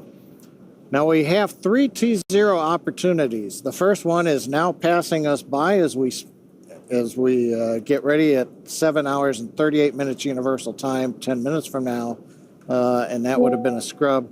The next one that we are aiming for is coming up at 9 hours, 23 minutes, 49 seconds Universal Time, just under the 2 hours you see there on the countdown clock. There is a third opportunity if we need it at 11 hours, 15 minutes Universal Time. The problem we have is the weather is still uncertain enough that the team can't make a decision whether the second T0 or the third T0 is the best one. We're going to continue counting down, obviously, as you can see on the clock there. The scattered rain showers we see, those should clear out of the way. But we most recently had another no-go condition pop up. The surface electric field, essentially the measure of how the atmosphere is electrically charged, has violated criteria. We're going to continue to watch that. We think that one will clear. Primarily, we're continuing to worry about the cumulus clouds and the possibility of having to fly through rain on the way up the northeast coast of the United States as we head into the orbit at just over 51 degrees inclination. The Corps has talked to the crew on board Dragon. The mission director for Dragon, they have done their readiness polls. We've also checked with the SpaceX Falcon 9 team. They are go. Also, it appears that the next T0, there is no proximity warnings or concerns with any orbital satellites. Sometimes you have to move a launch window a minute or two if there might be a conjunction in space. Right now, it looks like we don't have any of those issues. The big question will be whether or not the weather is going to be go at the next T0. The other plan that we have is while we are in this hold for a little while, this is giving the Dragon and Falcon launch teams a chance to rotate people on and off console, take a few minutes break. It's been a long early morning for the team. Everybody continues to have support. So, we're ready to support anything that may come up. but we are giving the crew a chance to refresh. The next major event is we continue asking the launch weather officer, what's the forecast look like? What's the forecast look like? The next big one coming up will be at T-minus 1 hour and 30 minutes, just over 22 minutes from now. That's when Dragon is going to rotate the seats back into the launch position. The crew right now is sitting upright inside the Dragon that you can see there. The crew access arm, and there's a view of the crew in their upright posture, and then we'll rotate to horizontal into the launch position to get ready. That'll be a little later in the count than we had done it the first time around, but that's fine. The hatch is closed, leak checks, everything is copacetic and Dragon, so they'll get ready in an hour and a half and go back into the launch position in their seats. We'll continue to bring it down. We'll get inside T-minus 1 hour where we'll do another evaluation on what the launch looks like. And then fingers crossed, we'll be able to press past T-minus 45 minutes and get into the prop load at T-minus 35 minutes. Everything continues to look good. One reminder, the only people on the pad right now are the Dragon crew themselves, the 4 people inside the Dragon. You can see that crew access arm. The seals have been deflated. They're retracted. All of the handholds are out of the way. Everything's been cleared. The only thing really waiting for everybody is ideally we get inside 45 minutes so we can retract the arm. So nobody's going back out to the pad right now. All the vehicles are cleared off. So we're going to just continue to give you status updates as we go along. But Kate, yeah, hopefully the second T0 is the winner. The first one turns out the weather is red right now, and we wouldn't have been able to go. Yep. Well, you know what? It's been a good rehearsal so far. And realistically speaking, while the Polaris Dawn crew, I'm sure, would be delighted to be closer to, wait, how long have we been holding now? Would they be in space now? I'm not sure. My brain is a little mushy at this point. But the point is that they would still be in the Dragon capsule right now, regardless, in their seats, most likely. So they're not really doing anything significantly different physically anyway. Now, we did, as you heard John say, we did rotate the seats a bit so that they could kind of like stretch out a little bit more to be a little bit more comfortable. So yeah, I'm guessing there's probably some like charades happening or other games involving like hand signs and yeah, so whatever they can do while still strapped into their seats. Exactly. Right? Yep. Yeah, oh, look, there they are. There you can see them on their tablets. All 4 of them on their tablets. I wonder if we've equipped those tablets with any games. I hope so. I mean, they'd have a lot more mobility in these EVA suits to be able to play some more games in these suits versus the IVA suits. Yeah, that is definitely true. Gorgeous shot there of 39A. Like we mentioned before, we are in a not quite a holding pattern because we're still progressing with the launch countdown, but we did have to reset the T0 clock due to weather, and we are fingers crossed that our second targeted T0 time will be more fruitful than the first one. Yeah, we are patiently waiting. It is T-minus 1 hour and 49 minutes until our new T0. But yeah, the crew is patiently waiting, relaxing inside of Dragon. And so now during the EVA for the Polaris Dawn crew, they will be wearing our newly designed EVA spacesuits, which we see them wearing in the Dragon capsule. And there you can see the suit on your screen. Building a base on the moon and a city on Mars will require thousands of suits. So the development of this suit and the EVA that's going to be performed on this mission are important steps to a scalable design for spacesuits on future long-duration missions. So let's take a look at the making of the suits our crew will be wearing during the first ever commercial spacewalk. An EVA suit is an extravehicular activity suit, which is a spacesuit that can go outside of the spacecraft to do a spacewalk.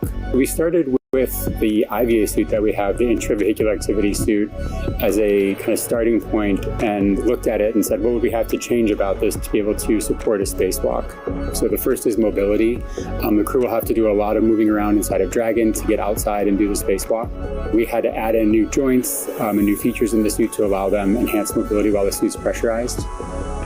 When a crew member is pressurized in the suit, the soft portions of the suit become rigid. They need actual flexure and rotational joints to allow them to move around. It's kind of like a suit of armor made of fabric. We innovated in flexure joints to allow easy bending at the elbows and the knees, as well as a collapsible rotator joint that exists on the shoulder, which allows the suit to remain nearly fully soft, but when pressurized is a rotational bearing. The difference between the IVA and the EVA suit is that on the IVA suit, the zipper system location is in the inseam. But since we needed to have lots of mobility on our EVA suit, that was not the preferred choice. By moving the zipper system from the inseam to the waist, we mitigated the risk of the stress of the zipper. And another big element was also the thermal side of things. The crew is obviously exposed to a much more extreme thermal environment during the EVA. So we want to make sure that the inside of the suit is comfortable for them, and that as they interface with parts of the vehicle, that is safe for them to touch as well. The EVA suit is built and designed here at SpaceX in Houghton, California. We wanted to have something that's easy manufactured that we can handle here in-house. So we developed this new material, so it's fabric-based. We actually added a new layer to the suit, which we refer to as the Faraday layer. And this is a conductive cage around the suit that shields the suit from external electric fields. The helmet on the EVA suit looks very similar to the IVA suit, but it is really an all-new design of that helmet. It's much more robust from a thermal structural perspective, since it will be taking more extreme temperatures. We are really excited to introduce this new single-pane visor helmet to the world of spacesuits. The EVA suit visor is made of polycarbonate and is coated with copper and ITO, or indium tenoxide. These two coatings together reflect the sun away from the crew, as well as reflecting infrared heat back to the crew when they are facing deep space. Our suit has a HUD, or heads-up display, which is a small display screen in the helmet, which is transparent, which allows the crew to see through the display to have unfettered access during their EVA, but it also provides critical telemetry to the crew, so pressure, temperature, relative humidity. We're trying to improve the technology and streamline it in one way, and at the same time, we're also trying to get it more and more manufacturable with each generation. The ultimate goal is that you can put on a spacesuit and go out and get work done anywhere in the solar system and not feel like you're wearing anything more than you normally wear every day.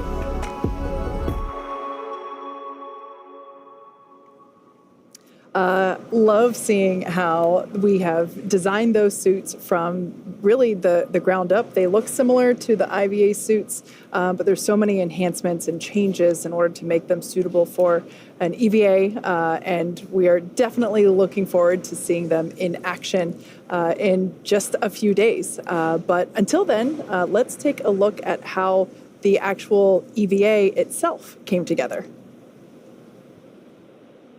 Stands for extravehicular activity, and it's any sort of operation in space where a human is getting out of the spacecraft. So in the case of Polaris Dawn, we're going to be testing the mobility of the suit. We're going to see if the in-space operation matches the training we've done here in Hawthorne.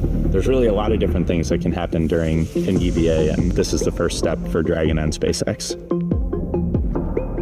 When I first started working at SpaceX, I never thought I'd be training a crew to do an EVA. It's brand new, it's so unique, we've never done anything like this before, and so we wanted to make sure we had the best possible training program for this mission. We want to see if we can train a spacewalk on Earth in a way that's representative of what it feels like in space. Even though only 2 people are going to be going outside during this first EVA, all 4 crew will be in EVA suits going down to vacuum. Dragon was always designed to vent to full vacuum, but we've never taken a full Dragon capsule down to vacuum, and this will be the first time we do it in space. We actually put crew into a chamber at Johnson Space Center in Houston and had them live the exact profile that they will experience, and making sure that no one actually experienced decompression sickness. We have a couple new training assets for Polaris Dawn to train the EVA specifically. The suspension system that we have is situated on top of the platform of our capsule simulator. The lines drop through the hatch. They attach to a single crew member inside the capsule. We can lift them up and get them situated so that they can egress the capsule and perform their tasks at Skywalker, the mobility aid. The Skywalker, what's amazing to me is a lot of people are going to think it's a metallic structure just bolted to the top of Dragon, but a lot of development effort, testing went into the Skywalker. So we actually used similar technology as we have in the Super Draco chambers to apply a thermal barrier coating to the outside of the Skywalker. That is going to be a really, really amazing mobility aid on the front end of Dragon. We also developed a sideways simulator, so we flip the hatch on its side. In the event the hatch fails to close, they can manually close the hatch. We had them do that in a sideways suspension system, so gravity isn't helping them close or helping them open that hatch mechanism. It's new development for Dragon, it's new development for SpaceX and the industry as a whole. So this is a great example of where Polaris Dawn is forcing the team to innovate in a way that adds safety and reliability to every Dragon mission going forward. That's this huge challenge for us to go solve, but that's also an opportunity for us to solve the problems that we have to go figure out anyway for our larger goals, like putting people on Mars. The Polaris Dawn objectives are the first step towards that ultimate flight with humans inside of Starship, which is right along the SpaceX development path that we have towards getting to the Moon and Mars.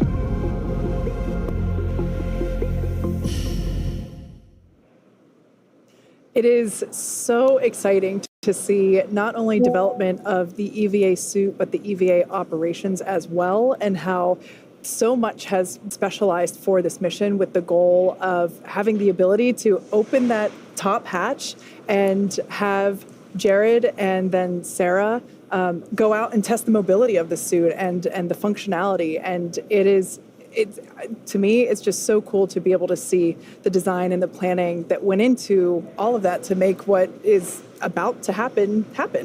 Yeah, what I think is super cool is that historically, they've done training and the crew has done, scuba diving, but typically training has been done in a swimming pool in their suits, right? But as we just saw, the training team got very creative and found different ways to not have to submerge, each crew member in their suits into water and have to deal with that, but be able to do this simulation training in a different way that made it a lot easier to maybe repeat the training and, keep the suits clean and be able to manage that, which I think is so cool.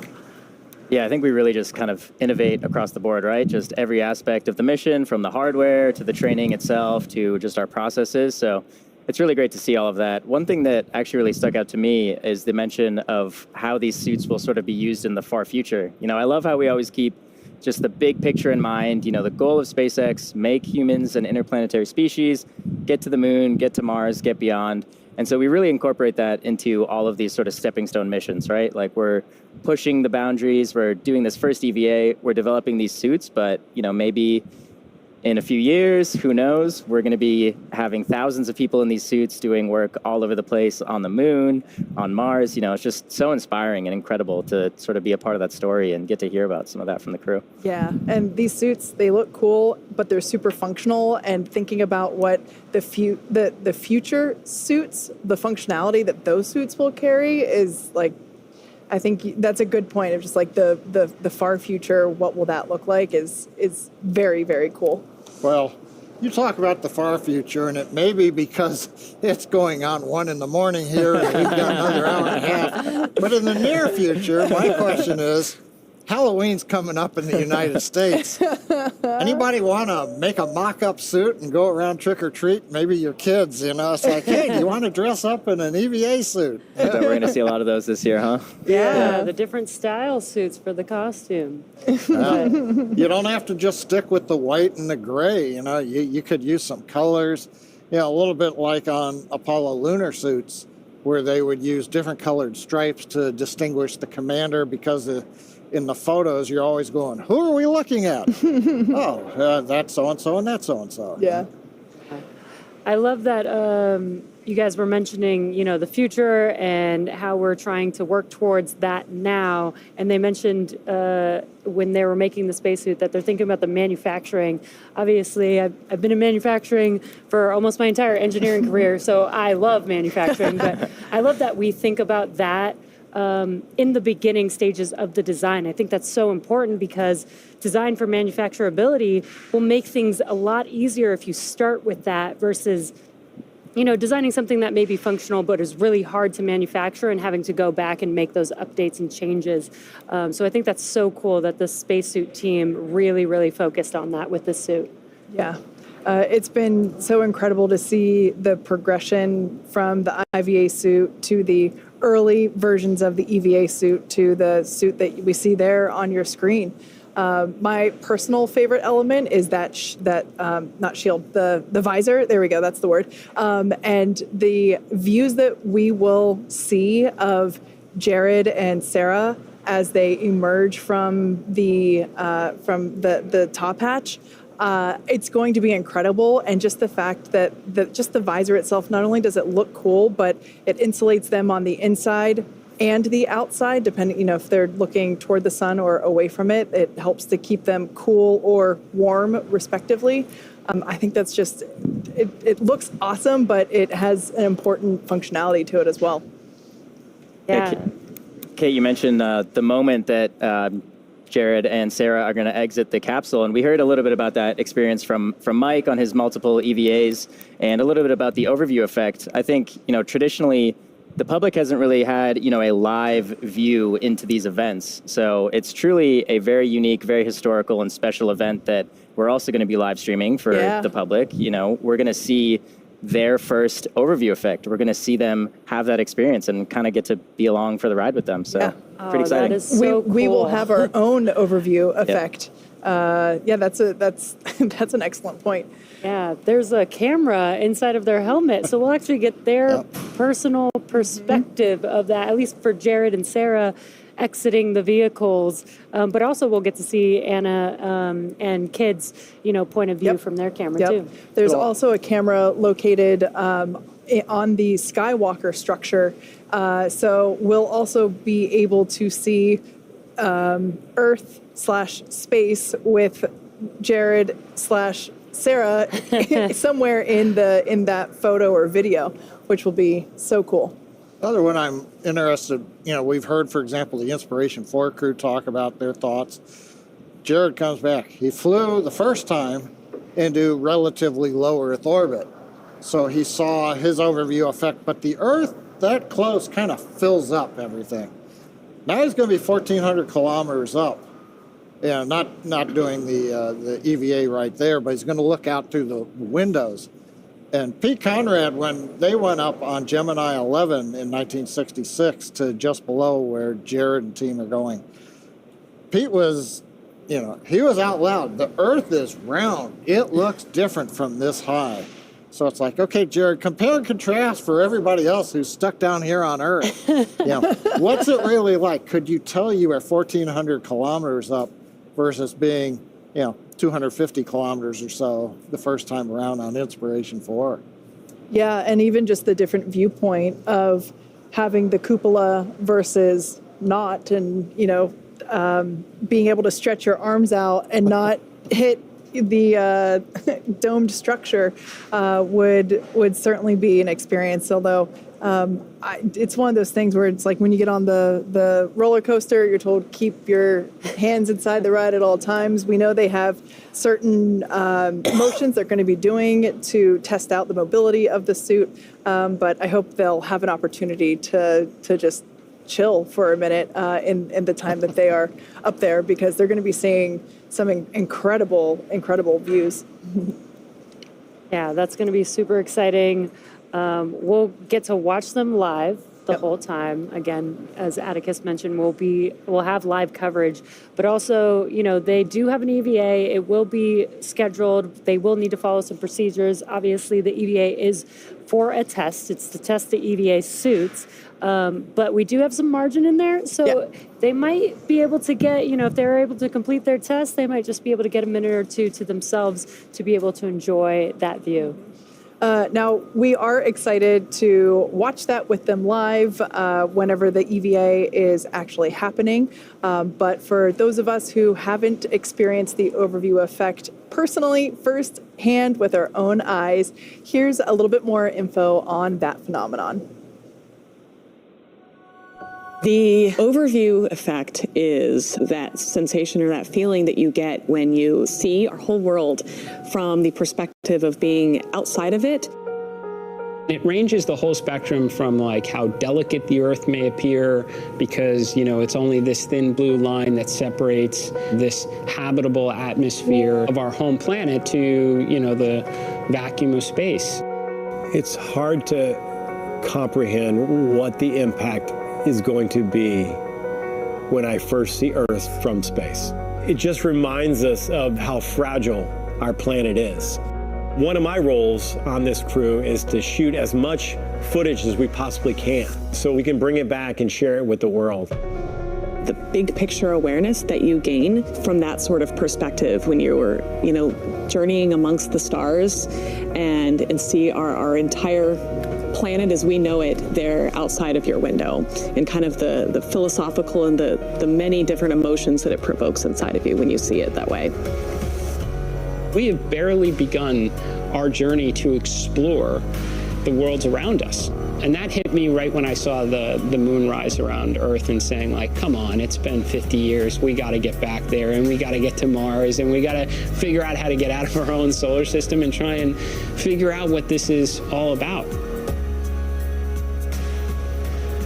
There's so much incredible footage that crew members have taken from space and that you see from satellites. I think it's one of the things I'm looking forward to most on the mission is getting to see the Earth from that perspective. I can't wait to share what that experience is, but I guess I'll have to let you know once I get back. As you might imagine, the Polaris Dawn crew has spent a lot of time together through all of the training and preparation for this mission, and naturally that fostered some great camaraderie. So let's hear what the crew had to say about their team bonding.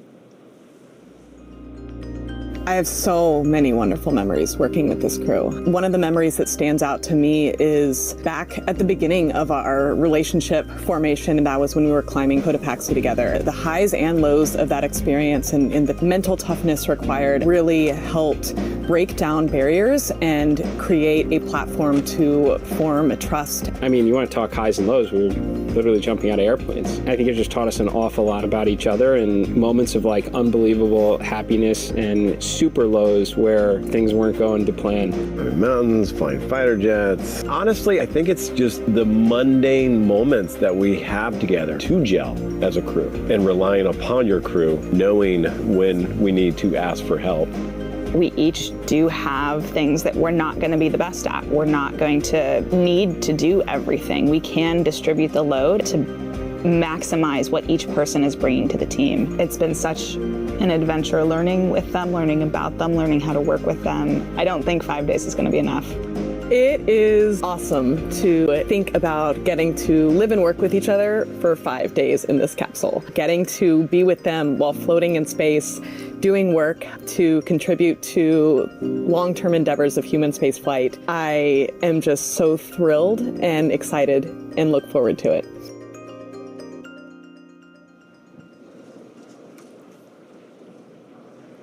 Now, there are science and supplies going up on the Polaris Dawn mission, but also the crew is taking along some personal items for their 5-day trip around the planet. We caught up with the crew during training to get a little more insight on what each of them are planning to take to space.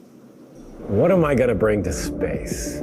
I've thought long and hard about this one. A book that I co-authored about a mama dragon that ends up training and flying to space. My dad's necklace, jewelry for my wife, watches. I have a Thunderbird watch and a fighter weapons school watch. I don't know, it's one of my takeaways after Inspiration 4 was it's kind of like camping, you brought too much. One of my actual debrief points was bring less. When I got married to my husband, we went to the store and picked up a Cat in the Hat book. For our entire wedding, all of the ceremony was taped in this book. All of our vows were taped in the book. And then it got passed around and all the speeches got added to the book.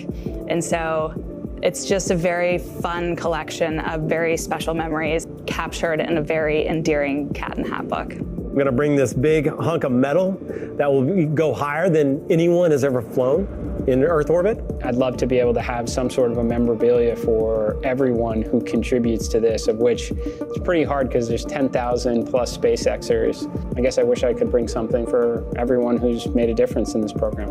I will, in particular, get to read the story from space to my kids here on Earth, as well as some of the brave kids of St. Jude Children's Research Hospital. And I think that connection moment while I'm up there floating in space is something I'm just really excited to have the opportunity to have. So as you can see here on your screen, the Polaris Dawn crew, the seats have rotated back into the launch position. So that is a good sign. Everyone remains comfortable, buckled into their seats.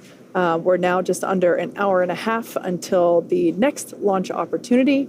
And we are keeping our fingers crossed that the weather cooperates better this time than it did last time. So we saw a little bit there about what these four individuals are taking with them into space. I think Jared's advice was kind of interesting. Take less. I kind of agree with that. I personally would probably just take my wedding ring, some flower seeds to plant, and my favorite book. Speaking of which, we already mentioned it earlier, but it's just such a beautiful book. This is a book that Anna actually co-authored, and it is basically just like a story for her children, and she's taking a copy with her to space. And I'm going to order one for myself and very kindly ask her to sign it when she gets back. Yeah, that's pretty cool that Anna gets to bring something that she wrote and created onto the vehicle with her. But Atticus, what would you take? I don't know, maybe just some popcorn, some candy, some soft drinks, Some snacks. Yeah, some snacks. It's a long trip potentially. So. Would you save any for you to eat when you came back to Earth? Or Oh, that's a good idea. Yeah. Maybe share with my friends some space candy. There you go. Some gifts. What about you? Oh, I would definitely have to bring a basketball. Of course. Basketball has made me who I am today, but what I really want to do is bring Space Jam to real life. That's my plan. Amazing. Yeah, your basketball will be your zero-G indicator. That is genius, John. Or a Nerf ball. Yeah, a Nerf basketball. There we go. Not for a mission with an EVA operation, though. Oh, yeah. John, what would you take? I'll be more of a sentimentalist. When I was in the Air Force, working Titan launch vehicles, not the ICBMs, but the above-ground launch vehicles, the Air Force only had one way to distinguish, and that was to give you a rocket badge that you would pin on to your uniform shirt. And so it said, yes, you're working launch vehicles. Well, I've had that since 1980 when I started working launch vehicles, and it's actually been to space and back on a Falcon 9 first stage. So I would take that well-worn and well-traveled badge, and I'd take it with me again, and away it would go. Yep. And then come back down. So it'd have 2 flights on it, and it would be a rocket badge. It'd be pretty cool. I also thought of another one that you could do, your binder. The infamous webcast binder, just like I always have my my notebook. I think those would be 2 staples if we were to go. Yep. My brains. Who knows, maybe we'll do a webcast from space one day, right? We'll have some of our own employees up there, maybe broadcast live. You never know, right? That could be cool. Anna and Sarah are making the way for us to go up there. So that could be a thing. Yeah. We heard earlier that kid puked the whole time during his training. That would be me, 100%. I can barely ride in the back of an Uber. Oh, man. Yeah, it's a little bit more spicy than an Uber on the way up to space. It's okay. I will hold down the fort here while you guys go. It's only 4 Gs. Only 4 Gs. Anyway, we are continuing to count down to the next launch opportunity for the Polaris Dawn crew. For those of you that have just recently joined us, all 4 of our crew members are inside that Dragon capsule there on your screen. They are the only ones left at the launch pad. The closeout crew have departed the pad, and we unfortunately had to reset the countdown clock just past, I think it was like T minus 48 minutes. So unfortunately, there was a last minute radar scan that showed basically non-conforming weather requirements, and so we had to stand down and basically reset for our next opportunity, which is coming up in just an hour and 22 minutes. So the crew has remained in the Dragon capsule. Folks here for mission control are cycling through, getting an opportunity to stretch their legs, get some refreshments or some food, and really get refocused as we come back into almost right where we left off. Yep, so as the clock continues to count, we're just at about T-minus 1 hour and 20 minutes. So far, everything with Falcon 9 and Dragon are being reported as healthy. But in the meantime, John, can we get a further status update? Well, thanks, Atticus. T-minus 1 hour and 22 minutes, as you just saying. Everything is kind of in abeyance for the moment. We're waiting to get more information on weather. You can see a view of Dragon spacecraft on top of Falcon 9 at Launch Complex 39A on Kennedy Space Center. Lights are on in the crew access arm, but it doesn't mean anybody is in the arm. And you can see there on the screen the crew. We rotated their seats back into the launch position at T-minus 1 hour and 28 minutes, just about 7 minutes ago. Currently, we're slowly moving up on T-minus 1 hour where things start to pick up. Update. And here comes the weather update. Go, LB. All weather rules just cleared about 30 seconds ago, so we have a green range for weather rules, and we'll have our SpaceX meteorologist fill you in for the next T0. That's great to hear, and standing by. And Dragon SpaceX weather officer here. We did violate a number of launch rules for that cumulus that popped up at that initial T0, so made a good call there from the whole team, SLD 45 and all. And we are tracking a much better POV for this next T0. The LWO is tracking a 35% chance of violation, and if everything holds as it currently looks for another 20-30 minutes, we should be able to step that POV down. But overall, looking good for this next launch attempt. And copy that, Weather Officer. That's really great to know. 35% presently for POV and should be stepping down in the next 20 minutes or so. Good to hear.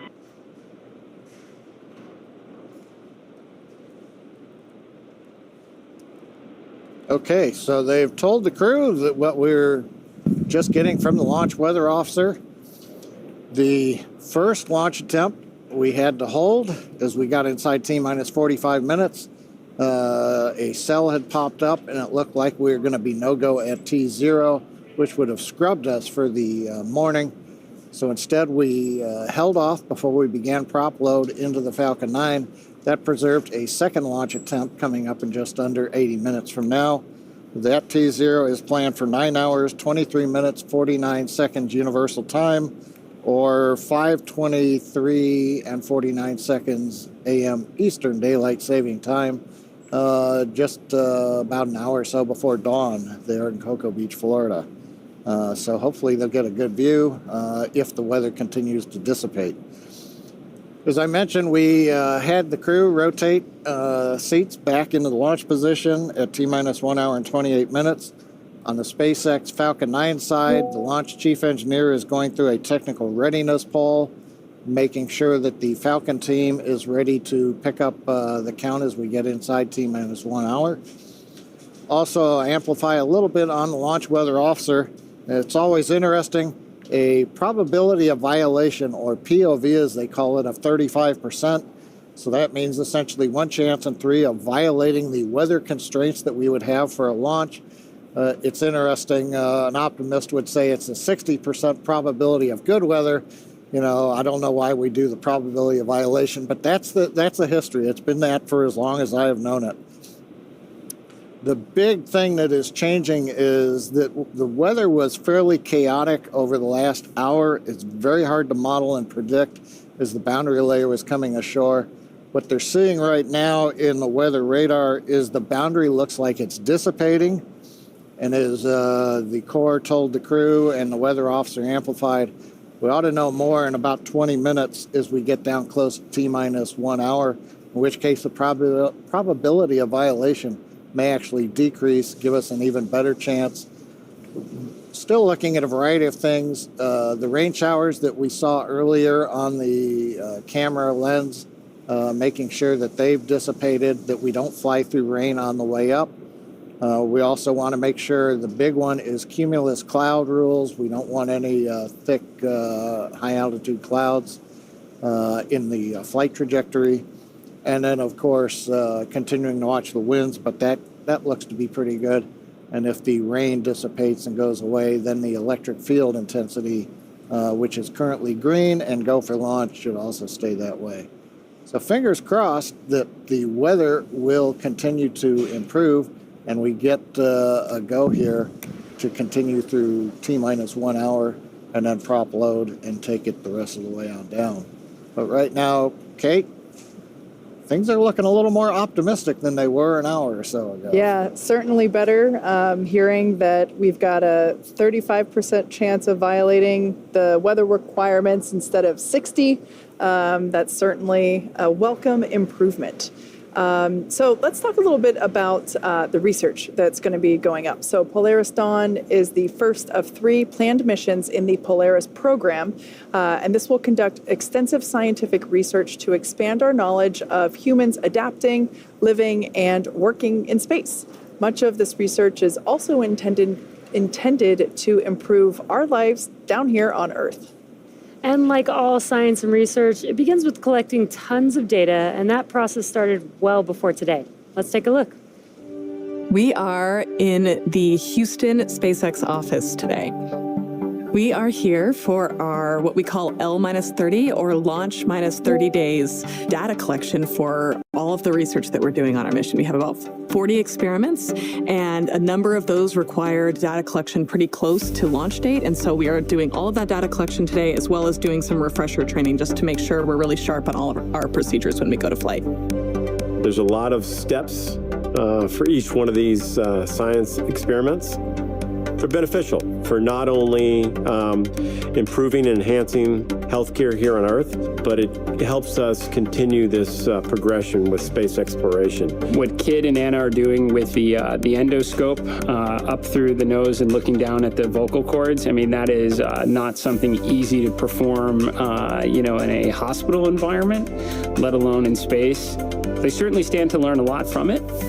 Reestablishing someone's airway, that's worthwhile to know if we're going to Mars someday. But I think that's a tough one to perform in space. But you got 2 really highly motivated individuals that are going to try and conquer it. In space, there's inflammation. We don't have the impact of 1G pulling on that fluid.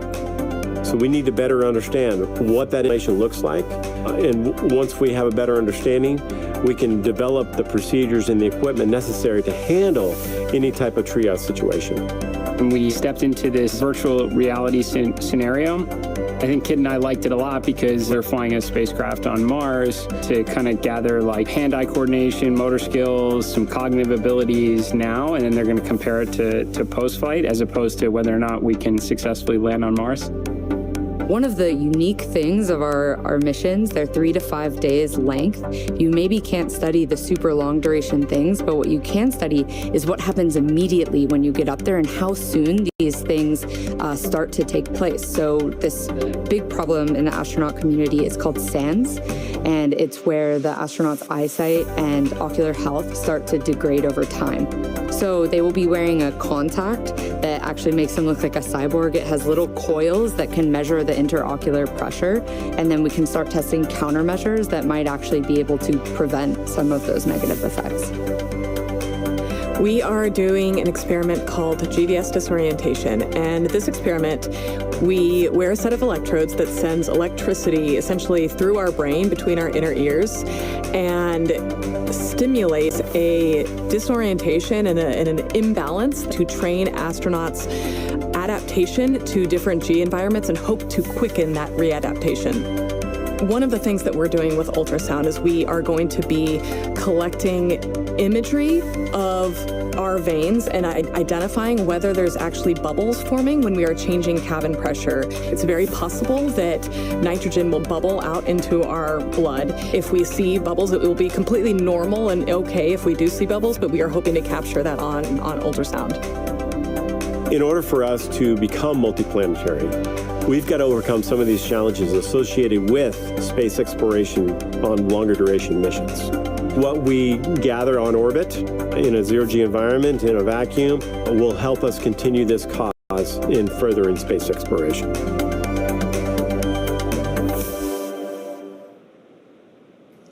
To date, Dragon has carried more than 1,000 research experiments to and from low Earth orbit and the International Space Station since 2012. Whether it's returning time-sensitive experiments from the International Space Station or bringing back science performed inside the spacecraft while in orbit, Dragon safely returns at home.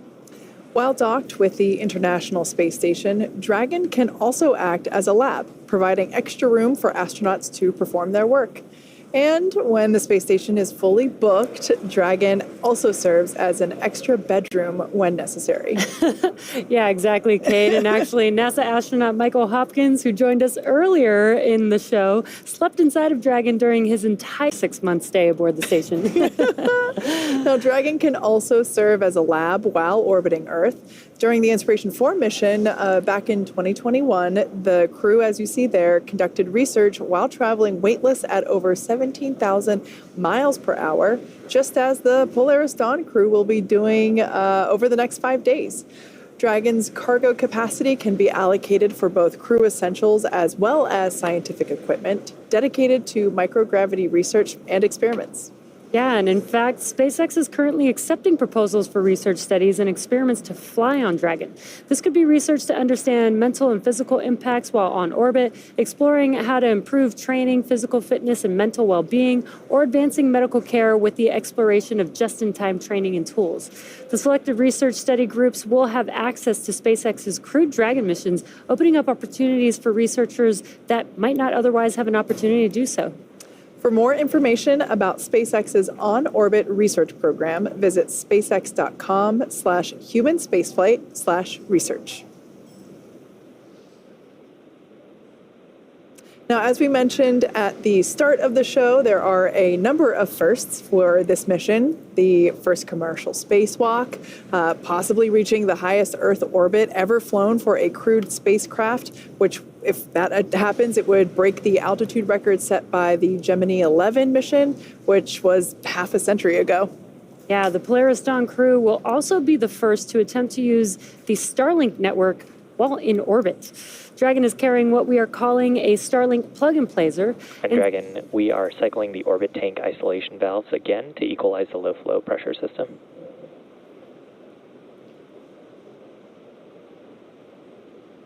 Copy that, SpaceX. We're following.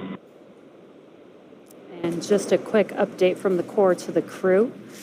Dragon is carrying what we are calling a Starlink plug-and-placer, and inside Dragon is a router connected to a user terminal in Dragon's trunk. Now, this terminal will be linked to the new plug-and-placer device that is mounted on board.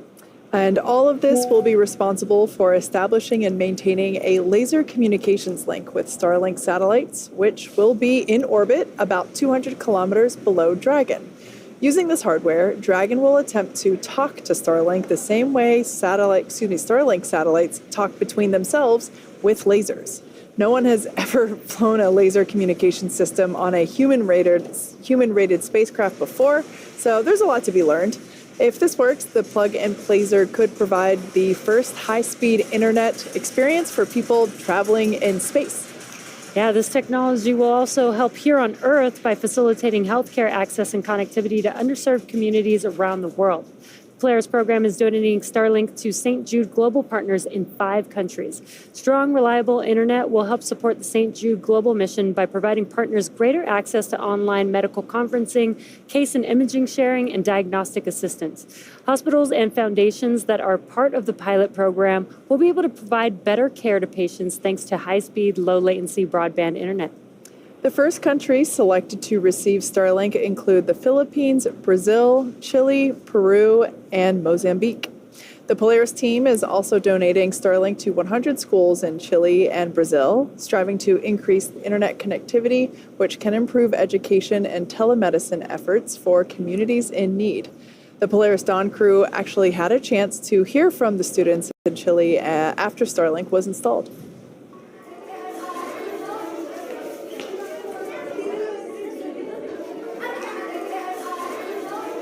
¿Por qué los hombres van al espacio? It's so important to go to space because there is so much of it and we know so little about it. How many of you would like to be an astronaut someday? There we go. How many of you want to go with us on our mission? They all want to go. Starlink is also enabling the rapid development of SpaceX's Starship vehicle, which just completed its 4th flight test in June. Starlink on Starship once again enabled real-time telemetry and live high-definition video throughout every phase of entry, with external cameras providing views all the way to the flight's conclusion. Down at Starbase Texas, we're continuing to build, test, and fly the world's most powerful launch vehicle ever developed. SpaceX's ultimate goal is to make life multiplanetary, and Starship is the vehicle that will get us there. Starship is a fully reusable transportation system designed to carry a massive amount of cargo and large numbers of people to Earth orbit, the Moon, Mars, and beyond. Starship will be capable of carrying up to 200 metric tons to orbit and up to 100 passengers. And we're still in the testing phase, but major milestones like flying at a high cadence, full reuse, and on-orbit refilling are key priorities. We're also building a second Starbase launch tower to further increase Starship's flight opportunities. This will also allow for continuous upgrades to the towers while continuing to launch. Now, also in testing, our engineers are proving out all systems necessary to make a trip to the moon possible, such as propulsion, life support, and even the elevator that will take the crew and cargo from the Starship hatch opening down to the lunar surface.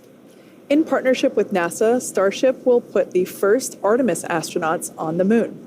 The vehicle will perform one uncrewed demonstration flight before the Artemis 3 mission. You are go for section 5 of 4.100. Report when you are go for launch.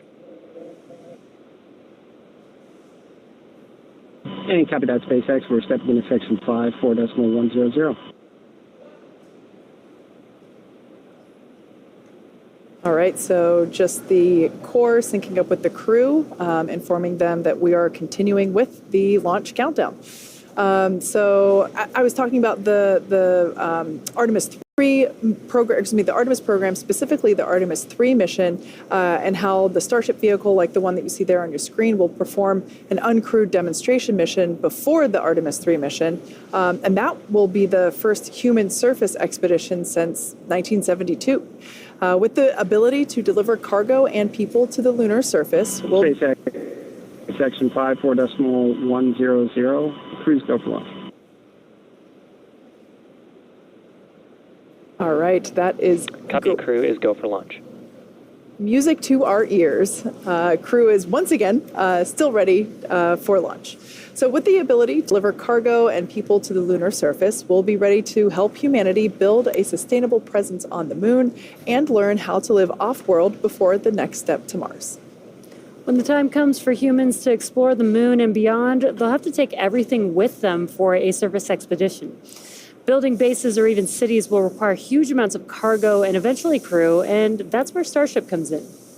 This year is shaping up to be a busy one for Starship. As we mentioned, we completed the 4th flight test of Starship on June 6th down in Starbase, Texas, as you see there. The Super Heavy booster lifted off successfully and completed a full duration ascent burn. Starship executed another successful hot stage separation, powering down all but 3 of Super Heavy's Raptor engines and successfully igniting the 6 second stage Raptor engines before separating the vehicles. Following separation, the Super Heavy booster successfully completed its flip maneuver and boost back burn to send it back towards its splashdown zone. The booster's flight ended with a landing burn and soft splashdown in the Gulf of Mexico, 7 minutes and 24 seconds into flight. The landing was caught by both the onboard camera as well as one of our marine buoys. Meanwhile, Starship's 6 second stage Raptor engines successfully powered the vehicle to space and placed it on the planned trajectory for coast. Starship made a controlled re-entry, successfully making it through the phases of peak heating and maximum aerodynamic pressure, demonstrating the ability to control the vehicle using its flaps while descending through the atmosphere at hypersonic speeds. And speaking of those flaps, Starship provided live video throughout re-entry via SpaceX's Starlink satellites, providing most spectacular views. And we all cheered on the little flap that could as it hung on with the last strings for dear life. Now, these Starlink-enabled views they were incredible, and we're looking forward to having similar incredible views on Polaris Dawn. Yeah. Flight 4 ended with Starship igniting its 3 center Raptor engines and executing the first flip maneuver and landing burn since our high-altitude test campaign, followed by a soft splashdown of the ship in the Indian Ocean about an hour and 6 minutes after launch. The 4th flight of Starship made major strides to bring us closer to a rapidly reusable future. Its accomplishments will provide data to drive improvements as we continue rapidly developing Starship into a fully reusable transportation system. Now, looking forward to Flight 5, we're getting ready to attempt the first ever tower catch of a booster. Now, returning the booster after launch is a core capability to Starship, becoming rapidly and reliably reusable. And speaking of rapidly, as of August 21st, we had both towers fully stacked, which is so incredible to see. That's a real photo. That's awesome. So stay tuned for exciting updates as we get closer to this next launch. And as always, excitement is guaranteed. Now, for those that have just recently joined us, you picked a great time because we are exactly 1 hour and 1 minute and 13 seconds away from launch. Welcome back to the coverage for the Polaris Dawn mission.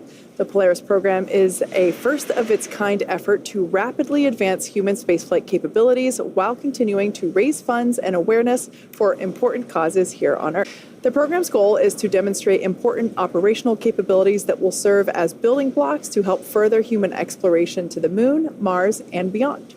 Polaris Dawn is the first mission in the Polaris program. The program will consist of up to 3 human spaceflight missions that will demonstrate new technologies, conduct extensive research, and ultimately culminate in the first flight of SpaceX's Starship with humans on board. The Polaris Dawn crew will be performing some incredible firsts in space, including the first ever commercial spacewalk. And this mission will fly higher than any Dragon mission to date, attempting to reach the highest Earth orbit ever flown for a crewed spacecraft, breaking the record set by Gemini 11 half a century ago. The crew will also be the first to test Starlink laser-based communications in space. They will orbit the Earth for up to 5 days before splashing down off the coast of Florida. And over the course of their mission in orbit, the crew will conduct a wide range of research in microgravity designed to advance both human health on Earth and our understanding of human health during future long-duration spaceflights. Now, liftoff time is still holding for 5:23 a.m. Eastern, and we're currently tracking no technical issues with Falcon 9 or Dragon. The range is green, and weather at the moment is cooperating, but the last POV that we had was 35%, and we heard that it was going to improve as we get closer to T0, so fingers crossed it stays that way. Now, over the last more than 3 hours, I think more like 5 hours at this point, the Polaris Dawn crew donned their SpaceX suits and were then transported to the pad where our crew entered Dragon spacecraft, the one that you see there on your screen. Since arriving at the spacecraft, the crew were helped by our closeout team to get in their seats, those seats that you see there, attach their suits to the special umbilicals that provide breathing air and communication link to Dragon systems.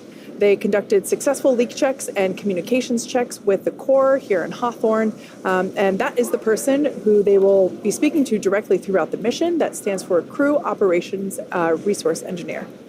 Yeah, and the closeout team was able to seal the hatch, which also gets its own leak check. And the closeout team has already departed the pad. Once that hatch was sealed, they were able to clear the area and clear the pad. And now we've been doing some weather checks as we got closer and closer to T0. So again, we will be doing another final go, no go for launch. Before we get to that final go, no go, the next team will do an internal poll, making sure that conditions are right with Falcon 9, Dragon, the crew, the range, and the weather, of course. T-minus 1 hour until liftoff is the final evaluation checkpoint, or the last opportunity for the SpaceX team to adjust the launch time if it's needed. And with everything so far on track, let's take a moment to meet the crew that will be flying today. The Polaris Dawn mission has many time objectives, so the Polaris program chose a crew of experts who know each other well and have a foundation of trust that they can build upon as they undertake challenges of this mission. Mission Commander Jared Rook Isaacman served as commander of Inspiration 4, the world's first all-civilian mission to space. Jared holds for a weather update.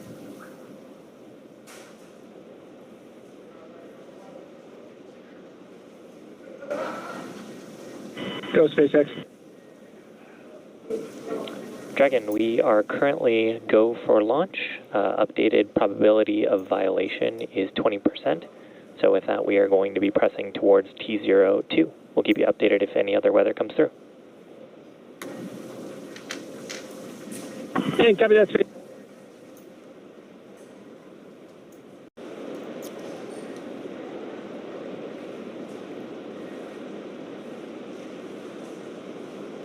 So as we just heard, our opportunity for launching is sounding better and better. The probability of violation for weather rules has decreased from 35% probability to 20%. So that is excellent news. Now let's talk a little bit about our mission commander, Jared Rook Isaacman.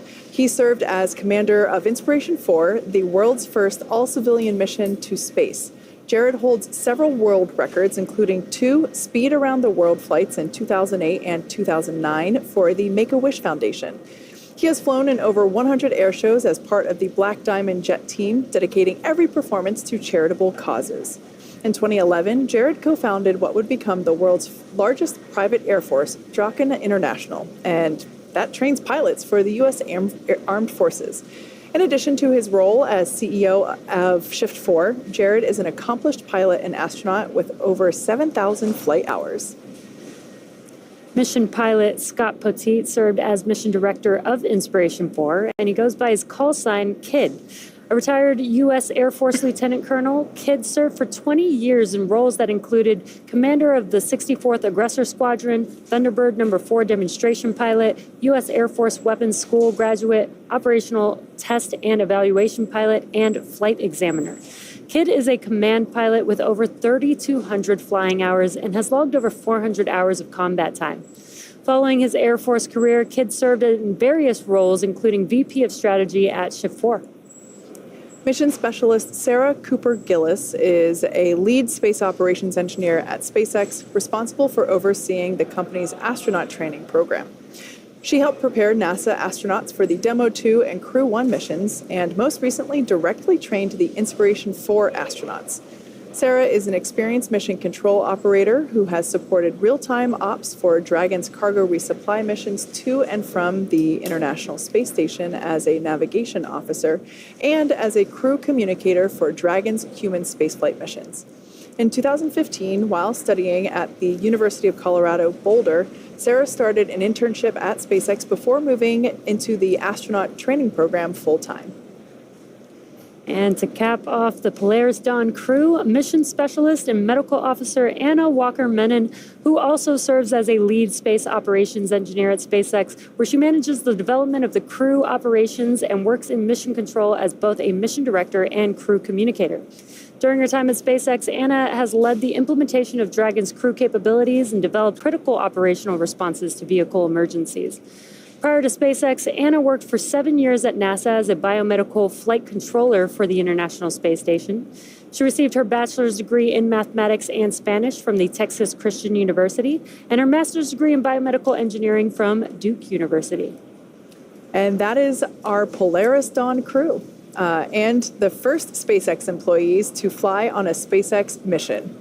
Anna and Sarah also supported Inspiration 4 and actually served as trainers for the crew of that mission. So I can only imagine how incredible and the feelings that they have and how wild it is to experience a launch from the other side of the mission. Now, as the Polaris Dawn crew prepared for this mission, they had a pretty cool opportunity to sit down with a legend of spaceflight, Apollo astronaut Charlie Duke, one of only 4 surviving moonwalkers from the Apollo program. He flew on the Apollo 16 mission to the lunar surface in 1972, and more than 50 years later, he had some great advice for our crew in advance of the first ever commercial spacewalk. We have a launch commit and we have a liftoff. The swing arm is moving back. I can see all the way to the ground, just like on the LTV. Piece of cake.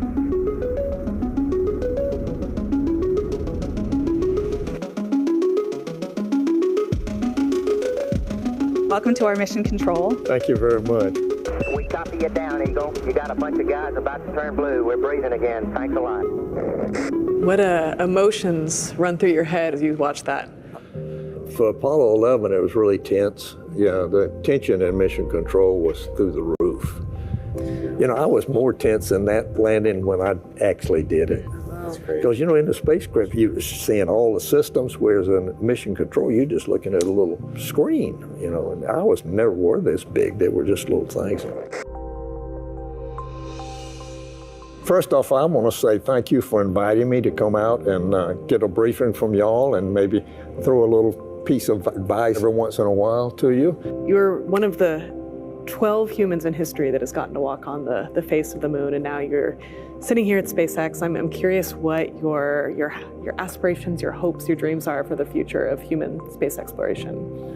Well, I'm excited about the privatization of space. When it first came about, I was a little dubious, but then it was quickly obvious that SpaceX knew what they were doing.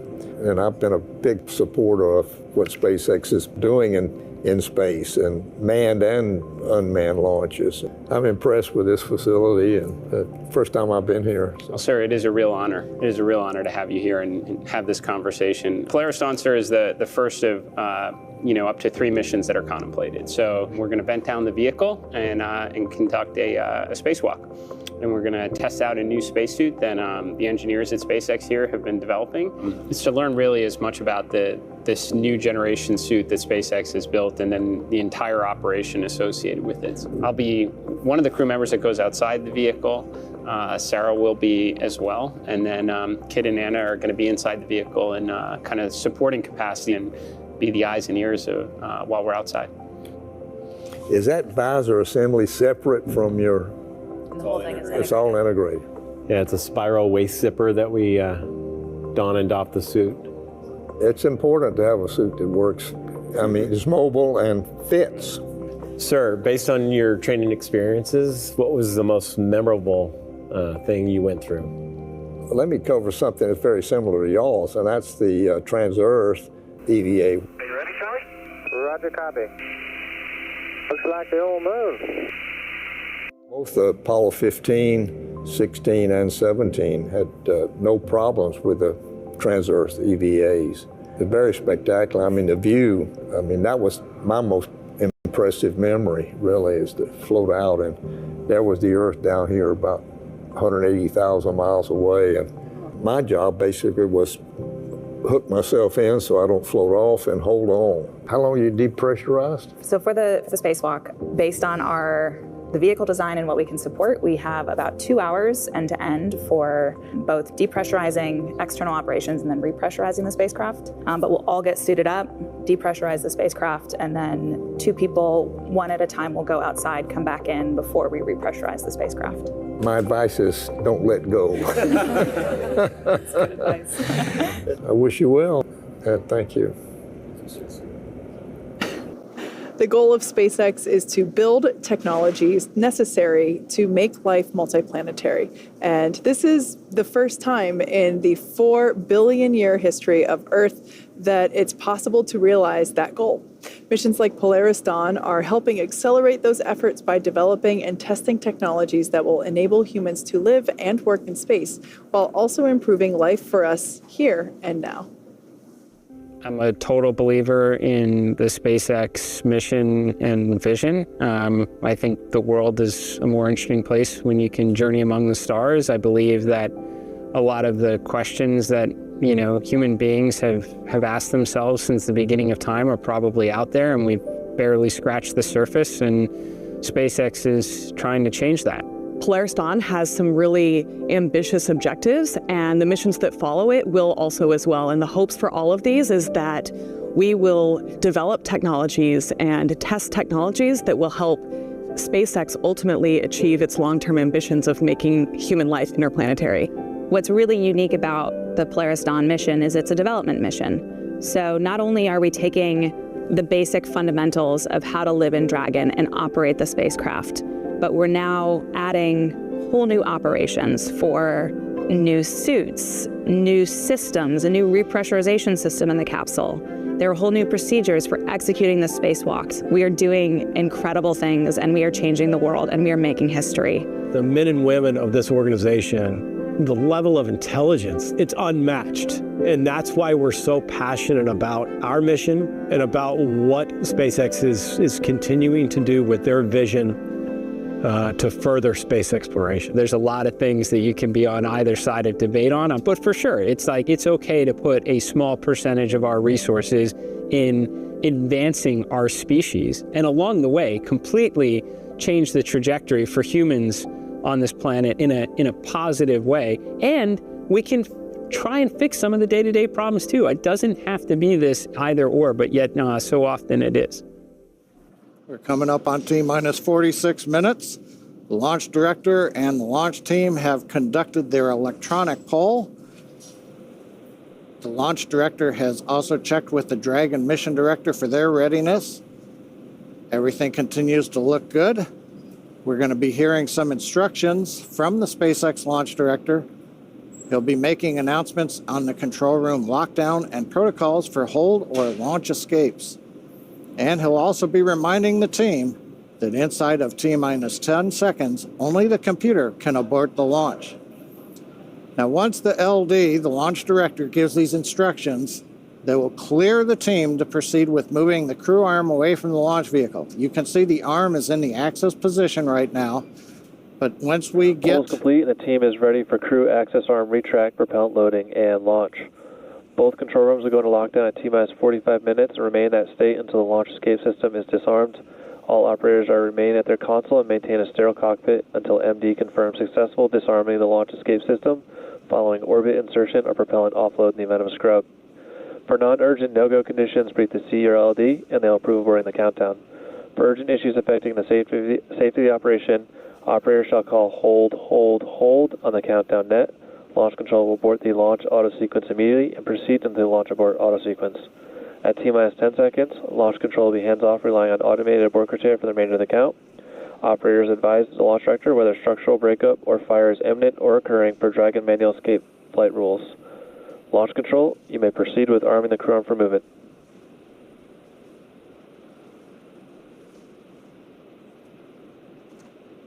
We've heard the instructions. We're waiting to hear them inform the crew that access arm retract has started. We're also watching on the monitors as we see the crew access arm, waiting for it to begin into motion. Now, once we get through this, then we will be arming the launch escape system, and there's a view. Access arm retraction has started. Crew access arm retraction has started. Once that's all the way back in the stowed position, we'll arm the launch escape system, proceed down to propellant load starting at T-minus 35 minutes. One other update, weather probability of violation, as we mentioned, down to 20%, and they just checked with the launch weather officer. Nothing appears to be in the area that would be a risk to T0 in just over 44 minutes.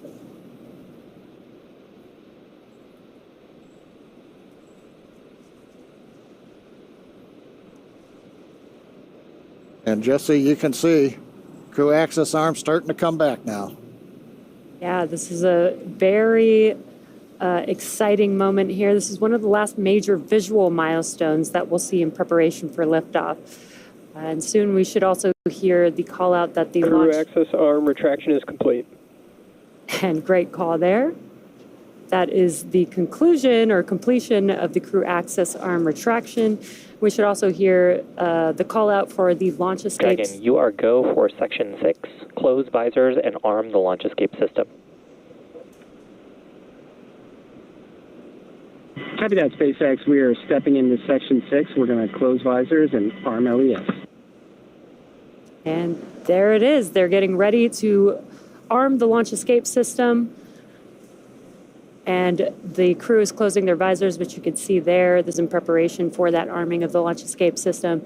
And then also coming up will be Falcon 9 prop loading beginning. Yeah, we can see their tablets there on their legs, strapped on top of their SpaceX suits. Dragon, section 6.2, our visors are closed, and we are proceeding with arming LES. SpaceX copies. So those tablets that they have provide all the information that they need for the mission. The crew, as you can see, reporting that they are ready for the next steps, reporting that all their visors are closed. Arming of the launch escape system now coming up.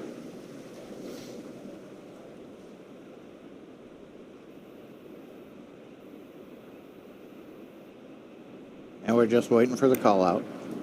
Launch escape system is verified armed.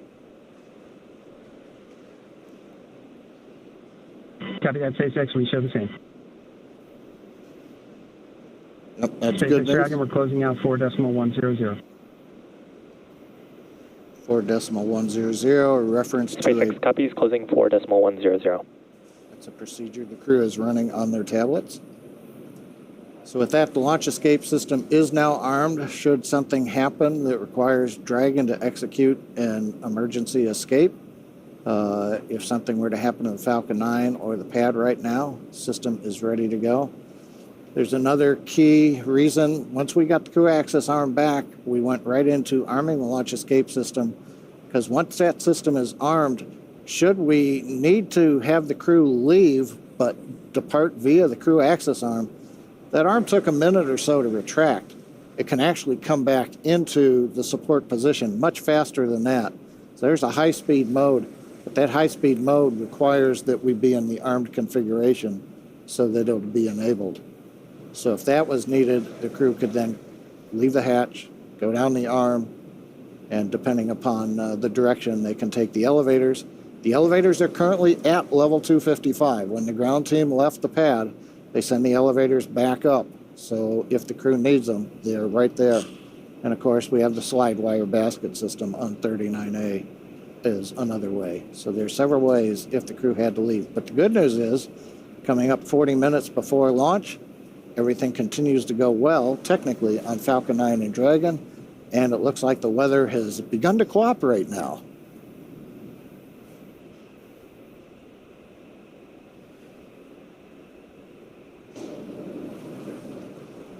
Now, next major event coming up at T-minus 35 minutes will be the start of propellant loading on Falcon 9. Once we get into that, then we're committed to the T0, even though there's still more time in the window and a third launch opportunity if we need it. We would not be able to take advantage of that if we get propellant going into the Falcon 9. Again, the views from 39A, the arm is retracted. You can't tell it, but launch escape system is armed on the Dragon spacecraft.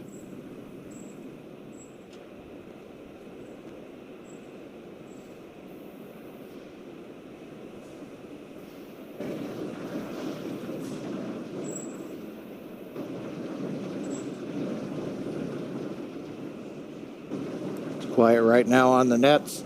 Team is mostly just waiting for the clock to get to 35. And this is getting pretty exciting. You know, we were very close to this point about an hour and a half ago. And again, we did make that call due to weather to move the T0. And we did that prior to propellant loading, because once we start propellant loading, we're basically committed to that T0, which was a great call, again, from the team on monitoring the weather and going for the second T0, which has a much better probability of good weather at the T0. So very, very exciting. Yeah, definitely. We were operating at a 60% probability of violation, i.e. 40% favorable at the original T0. Called it off just before prop loading. And now, fast forward to hour and a half, 2-ish hours later, you know, we're now closer to 20%, or not closer, we are at 20% probability of violation, so 80% favorable. So definitely a significant increase. And as you said, stepping into prop load is a pretty strong vote of confidence that we're going to be able to make it. Hopefully, fingers crossed, there is always that 20%. But we are optimistic that we're going to see our Polaris Dawn crew in orbit sooner than later. And it shows, you know, this is a perfect example of, you know, why we have all these procedures and these milestones where we're checking in throughout the countdown to make sure that, you know, we have opportunities to make the right decision, again, for safety being the number one thing that we're always looking out for, especially with crew on board, but just for any mission. And we were able to... tanks will vent for the start of propellant load in 5 seconds.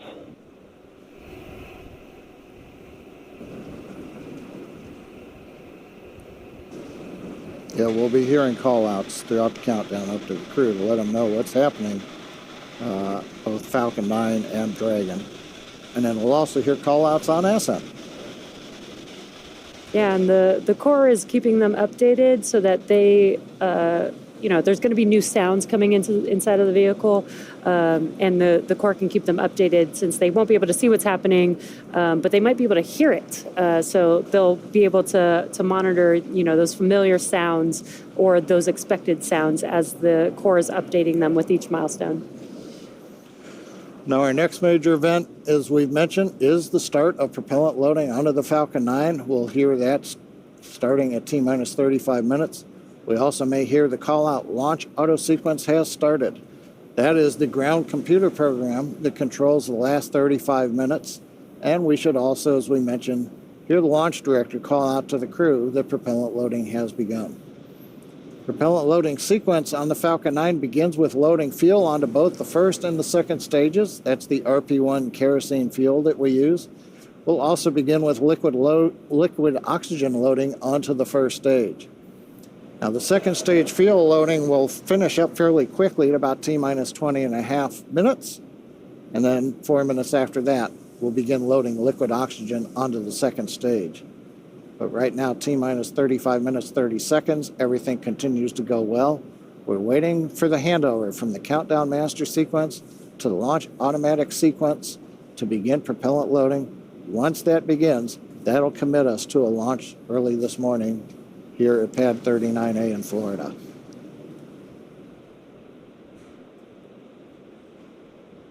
We'll listen in now for the start of propellant loading. The launch auto sequence has started. And great call out there. We just heard that the launch auto sequence has begun. This means that propellant loading has begun on Falcon 9. Now we are T-minus 34 minutes and 45 seconds from liftoff. Dragon was loaded with its propellants about a couple weeks ago, just a few miles down the road at what we call Dragon Land. In order to fly, Dragon needs a fuel and an oxidizer. And for the fuel, we use monomethyl hydrazine, or MMH, and nitrogen tetroxide, or NTO, for the oxidizer. Now, together, these propellants feed the Draco engines that maneuver Dragon on orbit, as well as the 8 Super Draco engines that would power the launch escape system in an abort scenario. And again, now that fueling for Falcon 9 has started, That means the 8 Super Draco engines inside Dragon are ready, if needed, to launch the capsule away from the Falcon 9 rocket in an instant, should there be any kind of emergency associated with the rocket or the pad. Now, some of you are very familiar with the vehicles on the launch pad today, but for those of you who aren't, no worries, we're about to make you instant experts. Now, on the left side of your screen is a live view of our Falcon 9 rocket with the Dragon spacecraft on top. Together, they stand about 229 feet tall. Falcon 9, of course, is a reusable 2-stage rocket, which means it's kind of like 2 rockets in one, the first stage and the second stage. The first stage is the bottom 2/3 of the vehicle. You can see soot from the previous 3 missions that this booster has flown, and those missions include NASA Crew 8 as well as 2 Starlink missions. The first stage is responsible for accelerating Falcon and Dragon through Earth's atmosphere and into space. To do that, it has 9 Merlin engines at the bottom of the stage. Prior to liftoff, the Falcon 9 first stage is loaded up with nearly 1 million pounds of fuel and liquid oxygen. At liftoff, the Merlin engines use these propellants to provide the first stage with a thrust greater than 5 747 airplanes at full power. And these engines consume about 700 gallons of fuel per second. The first stage accelerates the vehicle through the Earth's atmosphere into space, and then separates from the rest of the rocket at just about 2.5 minutes into flight. From there, the first stage will do what no other orbital-class rocket in the world can do. It will make its way back down to Earth and target a landing on our drone ship. Just read the instructions, which you can see there on your screen. And this drone ship is currently parked in holding position a couple hundred miles downrange in the Atlantic Ocean. Our drone ships are essentially autonomous powered spaceports, and they allow our rocket to land offshore. For reference, our drone ships are about the size of a football field, so while they may look small on screen, they're actually pretty big in real life. Reusability is a critical part of our goal of making life multiplanetary. And to that end, we're working toward qualifying our fleet of Falcon boosters and fairings to support up to 40 missions each. As mentioned previously, Falcon 9 is a 2-stage rocket, and above the first stage is the second stage. The second stage has a single Merlin vacuum, or MVAC engine, and this engine ignites after stage 1 separates from stage 2. The second stage is essentially a smaller version of the first stage, and while the first stage gets us out of the Earth's atmosphere and away from the extreme forces of gravity, the second stage is designed to operate in the vacuum of space and deliver payloads, like Dragon today, to their target drop-off orbit. And of course, we have a great team here at SpaceX that will be monitoring both Falcon 9 and Dragon after liftoff.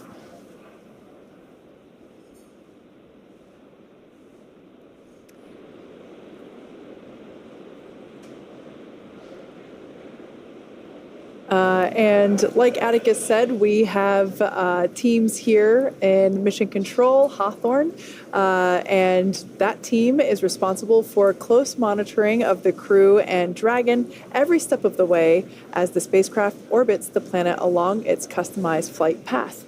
On console or headset are a number of positions who are monitoring the health of the vehicle and crew.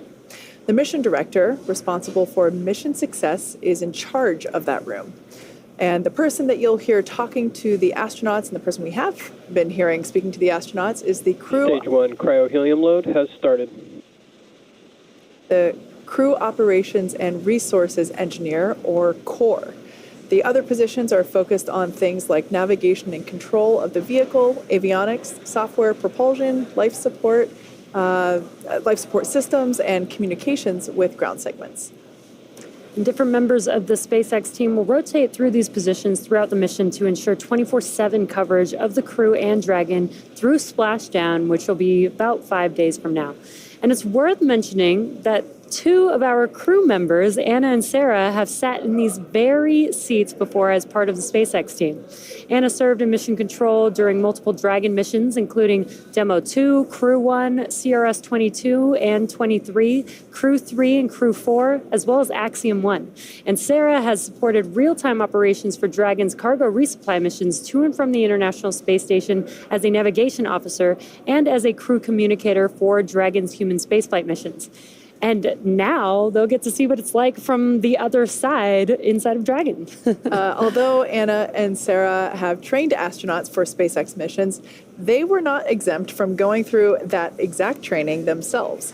The Polaris Dawn crew has gone through the same rigorous SpaceX training as our NASA astronauts. Plus, they also had to train to perform an EVA, or an extracurricular vehicle activity. We had an opportunity to talk to Anna, Jared, Kid, and Sarah about their training experiences, and here's what they had to say. The bulk of the training has been rightfully focused on the EVA or the spacewalks. In a development program, you don't know what you need to train to. Like, how can we run pressurized operations, simulate microgravity, but also have like a simulator that's powered, with hatches to get in and out of, so we don't have to submerge that in a pool. We looked at a suspension system solution where we can set up a physics model that allows you to pressurize the suit, put on a harness, and then a hoist will lift a suited crew member up. And you can basically use one finger and you press down and your whole body will move up, just like in space. It allowed us to really put into practice the different piece-by-piece steps that are necessary to complete this operation safely. One aspect of our training has been scuba diving. The buoyancy allows us to kind of experience a different environment. The lack of communication is a challenge associated with scuba diving. You rely on alternate forms of communication. You'll use different hand signals to communicate, like I'm okay, you're okay. So I would say scuba diving has a ton of great training lessons that are directly applicable to our spacewalk. I have to say, I think the max fun here was the skydiving we did at the Air Force Academy. That was some of the best training ever. When I dropped out of that airplane, sitting in the airplane as I was going up, I felt those nerves, all of that rush of emotions that comes with, recognizing that you were about to do a really high consequence operation. And you're standing out, leaning into the wind, out of an aircraft, and then you just let go and you fall. It was incredible training, some of the most memorable training we've done. For the centrifuge training, the purpose is to go through both a launch and a reentry, as well as a launch escape mission profile in this human centrifuge that's spinning you around and imparting forces on your body that are similar to the ones that we will experience when we go through those operations actually in space. When you're in space, you have to deal with the circumstances that you're dealt. Similar fashion is climbing a mountain. You're on the side of a mountain, it's taken days to get to where you're at, approaching the summit. You're dehydrated, you're hungry. You learn to manage those stressors. And those are all good preparation techniques in getting ready for space exploration. We've had it all. We've had unbelievable highs, and we've had lows. It's just been a great 2 years of growth. Some of the best times of my life. Before the segment, I called it an extracurricular activity. My brain is clearly tired. It's extravehicular activity. And as we mentioned earlier, much of the training that the crew went through was to prepare them to perform that extravehicular activity, or an EVA. Because Dragon does not have an airlock, the entire cabin will be depressurized. So essentially, all 4 astronauts will be performing the EVA. Jared and Sarah will exit the spacecraft to perform their tasks, while Kid and Anna remain inside to conduct their experiments and act as the ears and eyes. The EVA will last about 2 hours from the time that the cabin air is vented to when it is repressurized again. As they prepare for the EVA, the crew... Stage 2 cryohelium load has started. Good call-outs there. As they prepare for the EVA, the crew will go through a pre-breathing procedure, which will involve slowly dropping the atmospheric pressure of Dragon while increasing the concentration of oxygen in the air. This process is similar to what is known as a safety stop in the diving community. This will give their bodies plenty of time to acclimate to the difference in pressure ahead of the EVA. SpaceX designed the EVA suits for the Polaris Dawn crew, and they'll wear it during the spacewalk. The EVA suits protect the crew inside the spacecraft while also allowing them to leave the spacecraft when needed.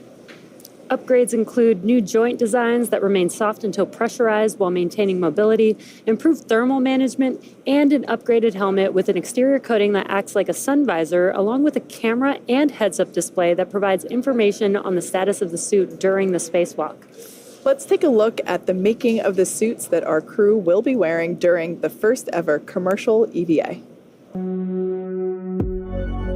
An EVA suit is an extravehicular activity suit, which is a spacesuit that can go outside of the spacecraft to do a spacewalk. We started with the IVA suit that we have, the intravehicular activity suit, as a kind of starting point and looked at it and said, what would we have to change about this to be able to support a spacewalk? So the first is mobility. The crew will have to do a lot of moving around inside of Dragon to get outside and do the spacewalk. We had to add in new joints and new features in the suit to allow them enhanced mobility while the suit's pressurized.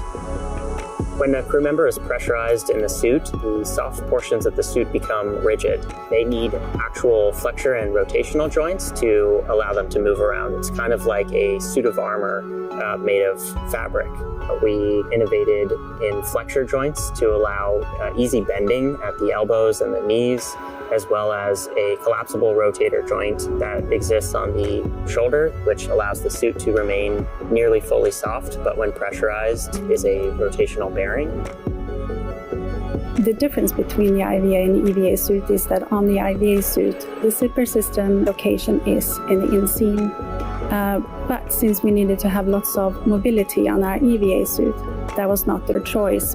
By moving the zipper system from the inseam to the waist, we mitigated the risk of the stress of the zipper. And another big element was also the thermal side of things. The crew is obviously exposed to a much more extreme thermal environment during the EVA. So we want to make sure that the inside of the suit is comfortable for them and that as they interface with parts of the vehicle, that is safe for them to touch as well. The EVA suit is built and designed here at SpaceX in Hawthorne, California. We wanted to have something that's easy manufactured that we can handle here in-house.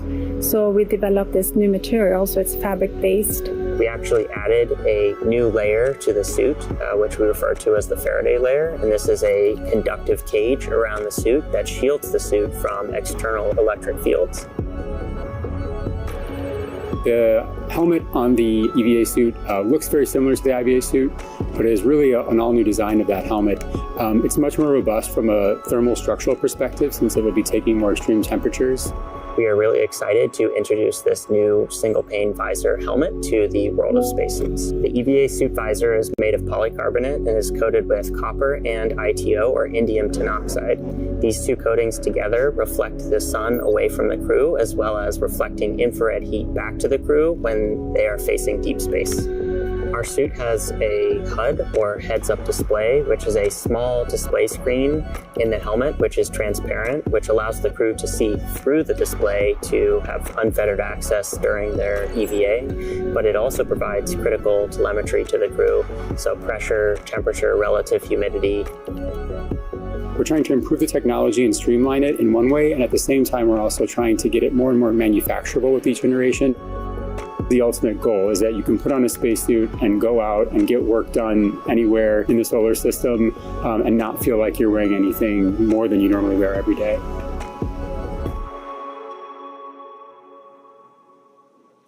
Between 190 to 700 kilometers above Earth, the Polaris Dawn crew will attempt the first ever commercial spacewalk. Here's how it all came together. EVA stands for extravehicular activity, and it's any sort of operation in space where a human is getting out of the spacecraft. So in the case of Polaris Dawn, we're going to be testing the mobility of the suit. We're going to see if the in-space operation matches the training we've done here in Hawthorne. There's really a lot of different things that can happen during an EVA, and this is the first step for Dragon and SpaceX. When I first started working at SpaceX, I never thought I'd be training a crew to do an EVA. It's brand new, it's so unique, we've never done anything like this before, and so we wanted to make sure we had the best possible training program for this mission. We want to see if we can train a spacewalk on Earth in a way that's representative of what it feels like in space. Even though only 2 people are going to be going outside during this first EVA, 4 crew will be in EVA suits going down to vacuum. Dragon was always designed to vent to full vacuum, but we've never taken a full Dragon capsule down to vacuum, and this will be the first time we do it in space. We actually put crew into a chamber at Johnson Space Center in Houston and had them live the exact profile that they will experience, and making sure that no one actually experienced decompression sickness. We have a couple new training assets for Polaris Dawn to train the EVA specifically. The suspension system that we have is situated on top of the platform of our capsule simulator. The lines drop through the hatch. They attach to a single crew member inside the capsule. We can lift them up and get them situated so that they can egress the capsule and perform their tasks at Skywalker, the mobility aid. The Skywalker, what's amazing to me is a lot of people are going to think it's a metallic structure just bolted to the top of Dragon, but a lot of development effort, testing went into the Skywalker. So we actually used similar technology as we have in the Super Draco chambers to apply a thermal barrier coating to the outside of the Skywalker. That is going to be a really, really amazing mobility aid on the front end of Dragon.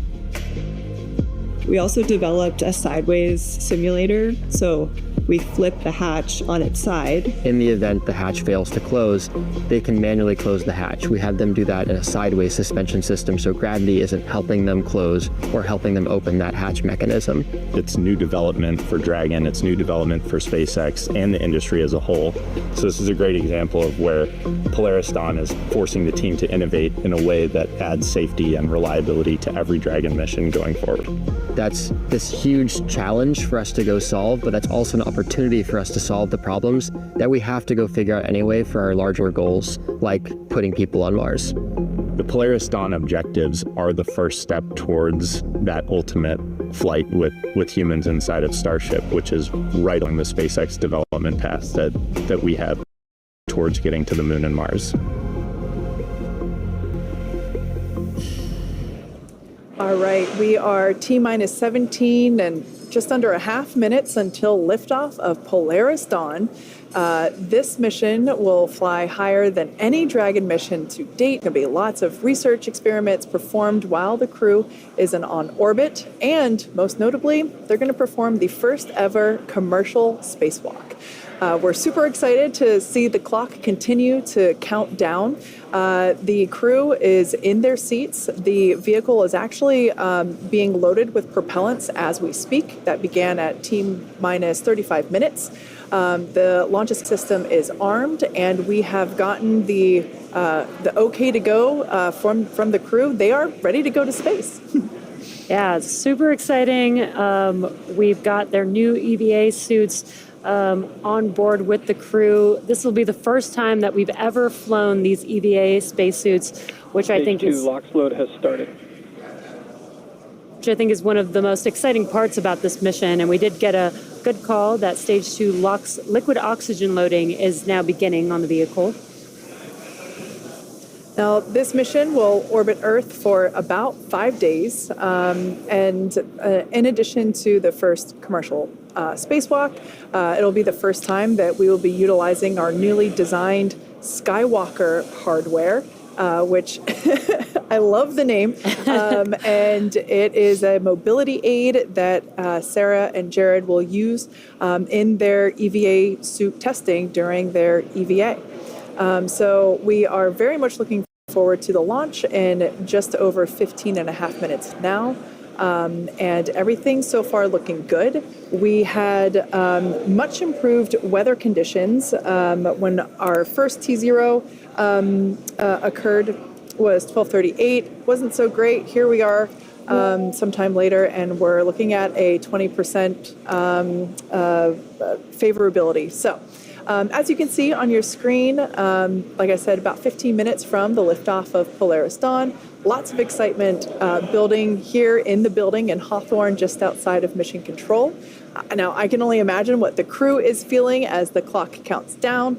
Now, as we all wait together, let's hear from some of the crew of the Inspiration 4 mission as they reflect on what they were feeling just before their mission liftoff.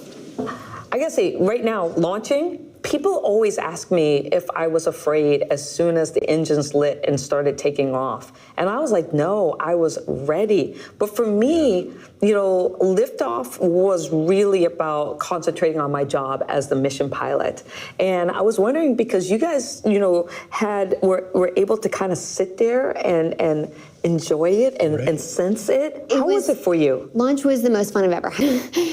I was just so excited, and people had been asking me, like, are you going to be nervous? And I thought I would be, but I just, again, I kept waiting to get nervous, and it didn't come. And then they're counting down from 10, and I remember saying, let's do this. Oh. And I might have had an expletive in there too.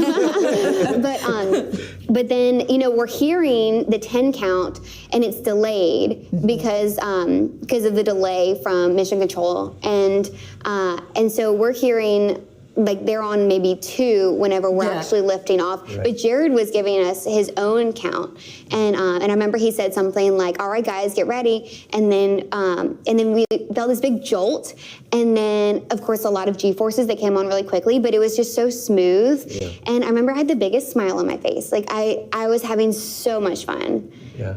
You know, and for me, it wasn't just sitting there idly going for a ride. It was thinking about, okay, what am I hearing? What's that pressure I'm feeling through my chest?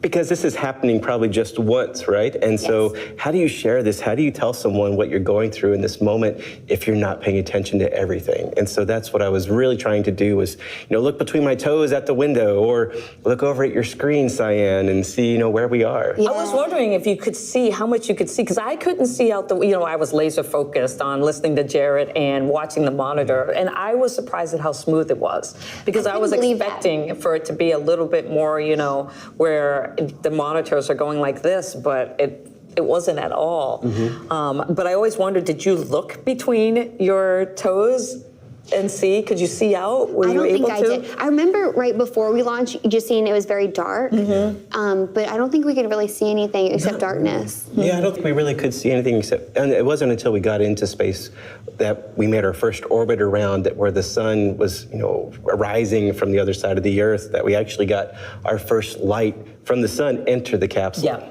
Yes, and I remember saying out loud, "Is that the Earth?" And like, obviously, what else would it have been? But it was just so unbelievable, I had to say it out loud. Yeah, interesting comment about first light.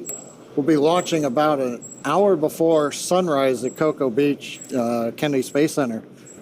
But as they head into orbit, I wonder how long it'll take before we get sunlight into the capsules. They're heading northeast towards the sunrise. Yeah, the crew is certainly prepared for some pretty amazing views on ascent. You know, we just heard from the Inspiration 4 crew about some of their experience with their launch. I absolutely love hearing them describe just how smooth the ride is. You know, that's always so surprising to me. We have 9 M1Ds, 1.7 million pounds of thrust, but yet somehow the ride is still smooth. That's just amazing. I was actually just looking back at my Inspiration 4 liftoff notes in my handy-dandy notebook, and Sarah, who is our mission specialist on the far right-hand side of your screen there, was actually the core for liftoff of Inspiration 4, so I'm sure she's having a great 360 moment. Now, as we approach the last few minutes before liftoff, we have some well wishes for the crew. Anna, Sarah, Kid, Jared.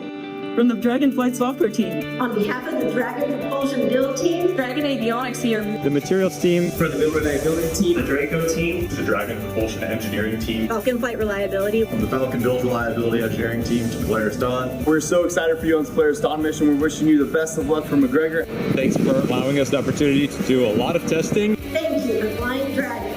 Please remember to keep your hands, arms, legs, and feet inside the vehicle at all times. May Falcon and Dragon propel you to unimaginable heights. I know our engines will get you there safe. Go fly higher than Dragon's ever flown before. And hope you enjoy your internet in space. Good luck. Safe travels, and go Polaris Dawn. Go Polaris Dawn. Godspeed, Polaris Dawn. Go Polaris Dawn.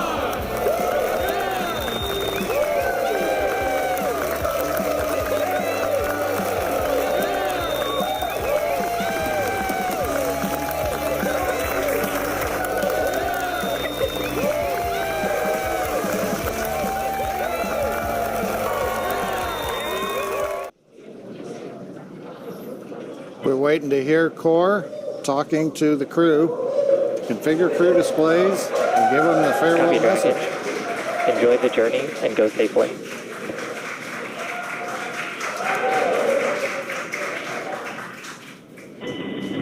To our SpaceX family, thank you. Today is all of our mission. You are launching with us.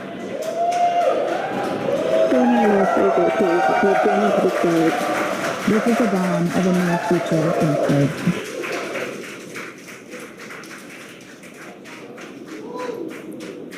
Coming up on T-minus 9 minutes and counting. Displays are configured for launch. We've heard from the crew. Core is giving them the ready to launch message. Now coming up here, as we launch, you're going to hear some call outs, possibly stage 1A or mode 1 alpha. These are abort modes that just let the crew know as we're flying what they should be prepared for in case they had to execute an emergency escape from the Falcon 9. Don't expect that, but they are trained, and that's when you hear 1A, that means they've lifted off. 1B, you might hear, that'll come late in the ascent as we're throttling down the Merlins on the first stage. And then when we're on second stage, you'll hear 2A and eventually Shannon, which is a call out for Ireland that tells the crew that they can cross the North Atlantic. And then finally we get into orbit and everything gets disabled and Dragon will separate. But right now, coming up on T-minus 8 minutes, everything continues to go well.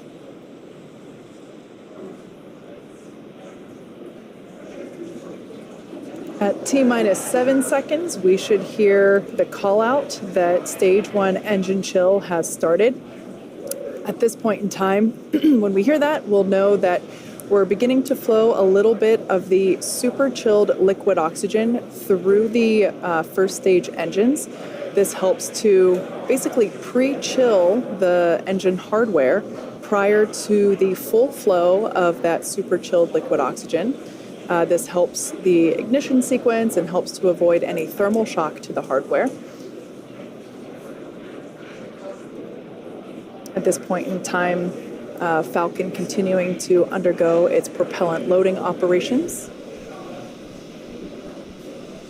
And standing by for the call out for that engine chill initiation.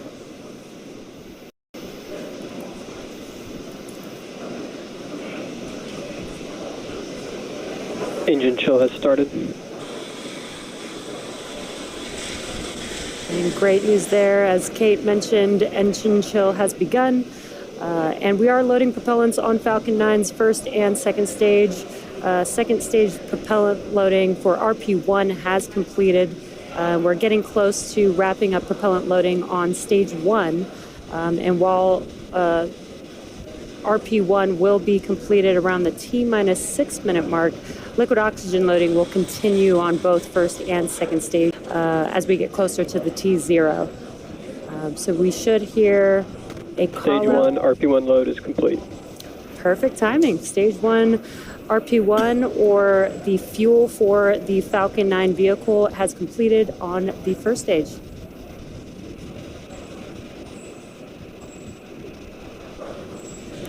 Now, coming up next at around T-minus 5 minutes, we should hear a call out that Dragon has transitioned to configure for terminal count. This is similar to the startup phase of the count for Falcon. It's essentially when the vehicle takes over control of the count and starts to operate on internal power and on internal computers. So of course, Falcon 9 enters the startup phase at T-minus 1 minute. And Dragon will transition to configure for terminal count at T-minus 5 minutes. Got a great view right now of both Dragon on the left side of your screen and our 4 crew members on the right. We are now approaching the final minutes of the countdown here.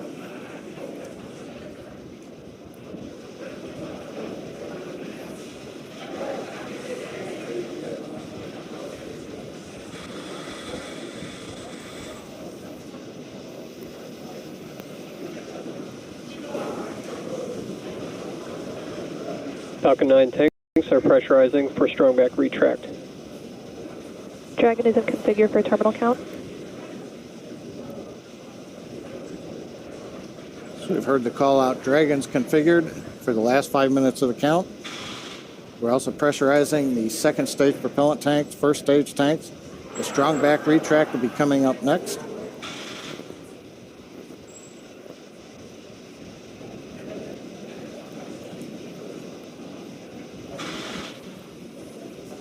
Strong back is retracting.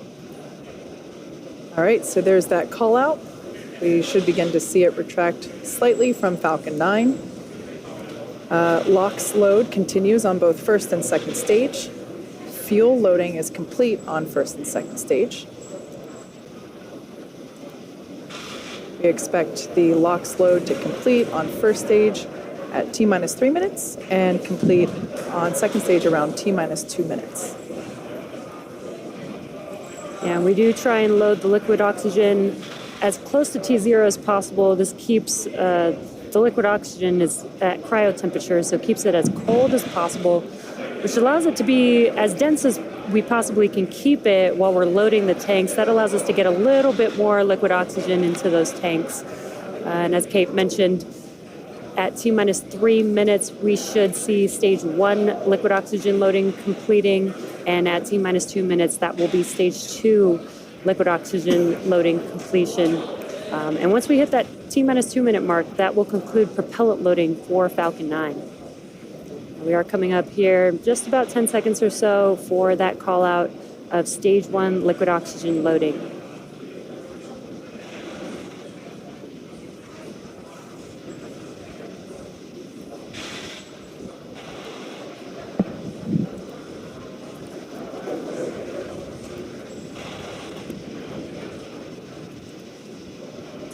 Stage 1 LOX load complete. Okay, there's the call out. Dragon is in terminal count and on internal power. Dragon's on internal power. First stage, propellant tanks are loaded. Next major event, approximately T-minus 2 minutes, liquid oxygen load completes on the second stage. After that, at about T-minus 1 minute and 30 seconds or so, we will tell the crew to expect loud venting as we depressurize and drain the lines up the side of the strong back. And then as we get down inside the last minute 45 and then 1 minute, we'll get Dragon into countdown. Falcon 9 computers will go to startup.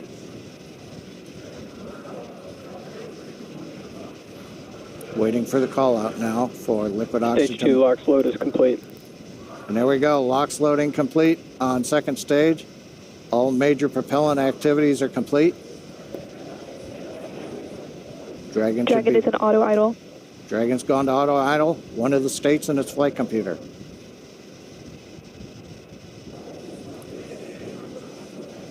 We'll begin venting down the lines. Gas closeouts are starting. Expect loud venting. There we go. So the plume you see coming off of the strong back here, that's normal.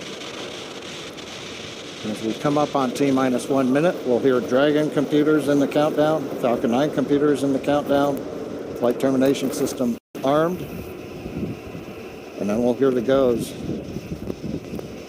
So let's listen in to the last 66 seconds of the countdown.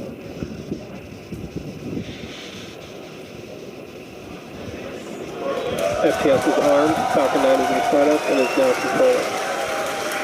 Dragon is in countdown.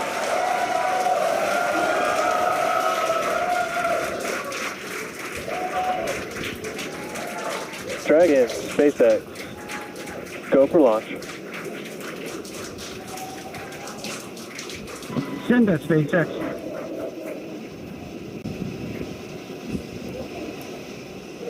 T-minus 30 seconds.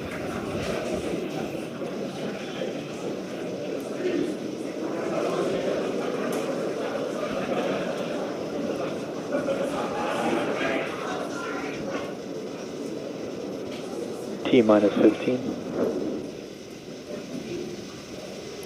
T-minus 10, 9, 8, 7, 6, 5, 4, 3, 2, 1. Ignition, and go Falcon, go Polaris. Copy, 1 Alpha. Vehicle is pitching downrange. Stage 1 propulsion is nominal.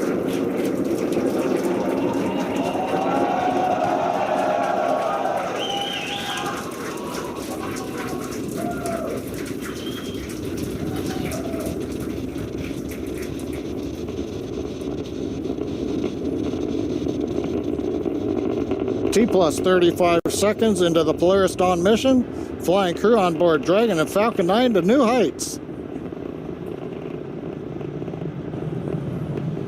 Power and telemetry nominal. And we're throttling down in preparation for max Q. Next call out, the vehicle supersonic. And there on the left side, we got the Polaris Dawn crew. Supersonic.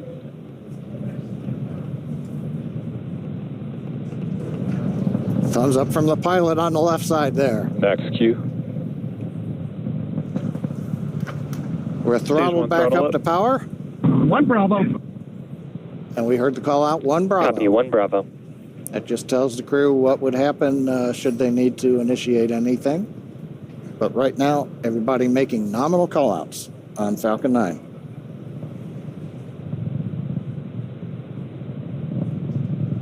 Nice views from the ground camera and nice views from inside Dragon. Impact chill is underway. The announcement lets us know we've begun the final chill of the second stage engine in preparation for its activity coming up at about T plus 2 minutes and 40 seconds.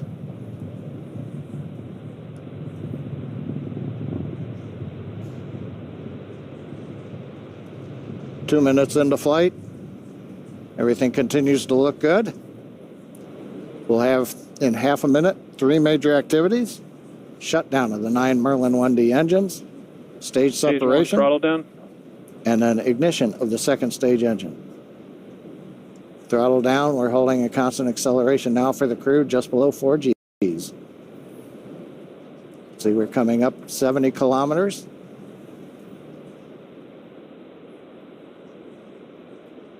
Preparing for MECO.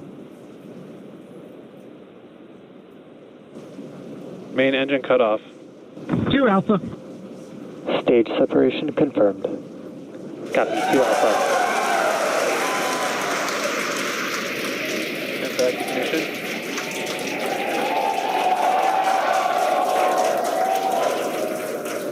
As you can tell by the cheers behind us and the views on your screen, the first stage booster now on its way to attempt landing on Just Read the Instructions. Second stage there on the right-hand side of your screen. You can see that the first stage has not yet reached its apogee. You can see the altitude there. Lots of thumbs up there from pilot Scott Kid Poteet. Now 3.5 minutes into the Polaris Dawn mission. First stage continuing to make its way up to its apogee. We'll see that altitude begin to slow down. Dragon SpaceX, trajectory nominal. Great news there, indicating that the second stage trajectory is looking good. Now the grid fins have deployed on the first stage. If we get first stage views, we might be able to see the Florida coast in the background. Oh, they're right there. Yeah, we sure can. Once again, our drone ship is attempting to land on, our booster is attempting to land on our drone ship. Just read the instructions.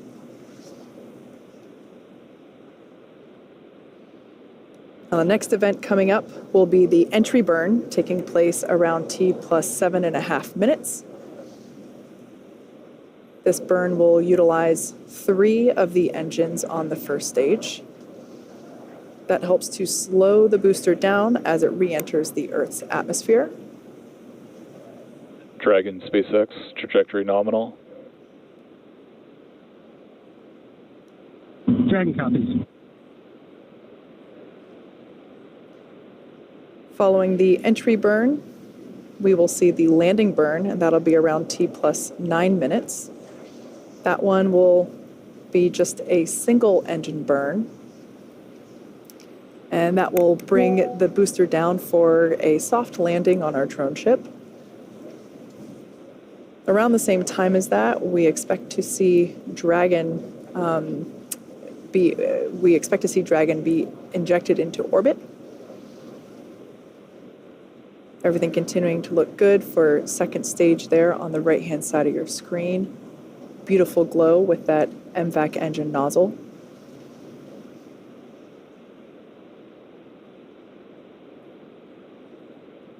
We can see the crew settling Dragon quite... SpaceX, trajectory nominal.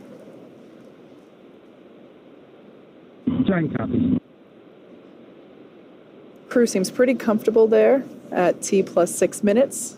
They're at about 4 Gs. And everything looks good. First stage continuing its descent back down to planet Earth.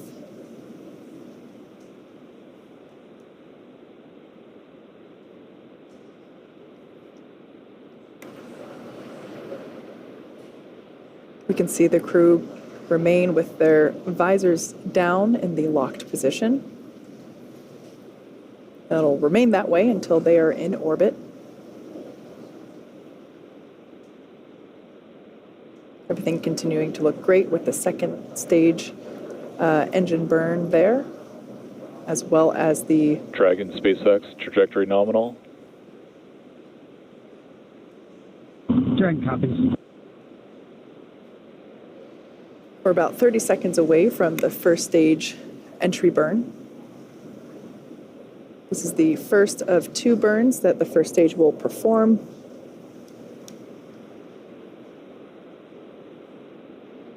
Designed to help reduce the amount of drag experienced by the first stage.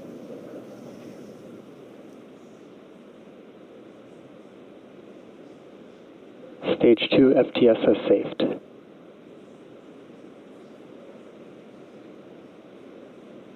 All right, standing by for entry burn begin on the first stage, there on the left-hand side of your screen.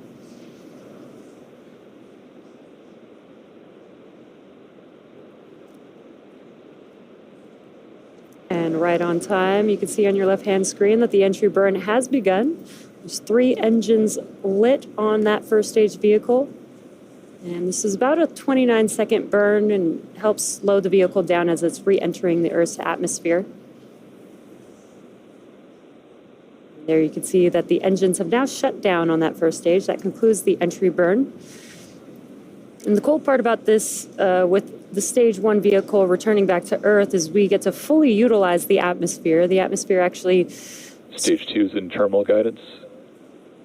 The atmosphere actually scrubs about 70% of the velocity on the vehicle. So we use that entry burn to help slow the vehicle down. Then we utilize the atmosphere and the drag from the atmosphere to slow the vehicle down. And then we do have 1 single burn for the landing burn.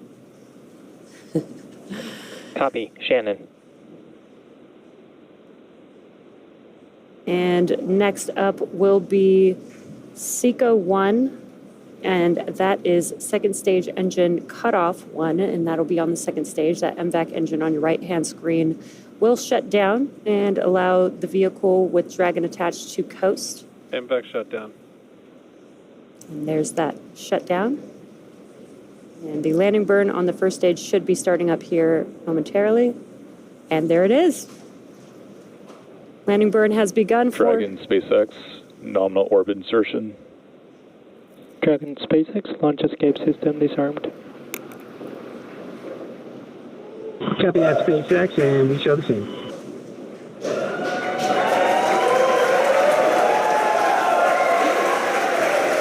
And a lot of events happening right there, but you can see that the stage 1 vehicle has touched down. Just read the instructions.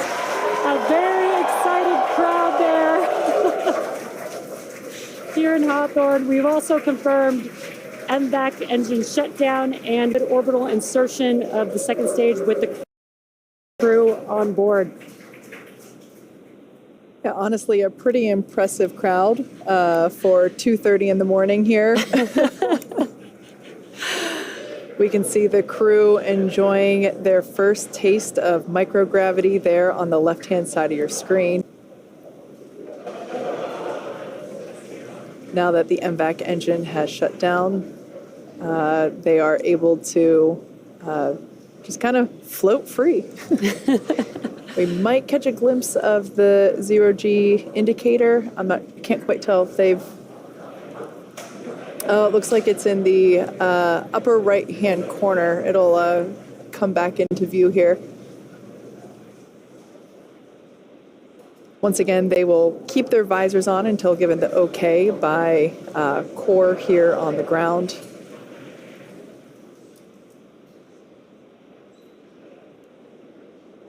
At this point in time, the Dragon and the Dragon trunk remain attached to the second stage. Second stage is basically safing itself in preparation for the separation from the Dragon trunk.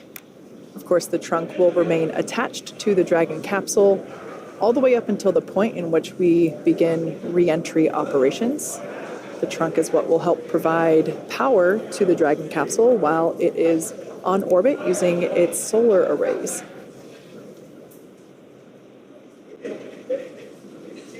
Looks like our first clear view of planet Earth there, our first of many for this mission.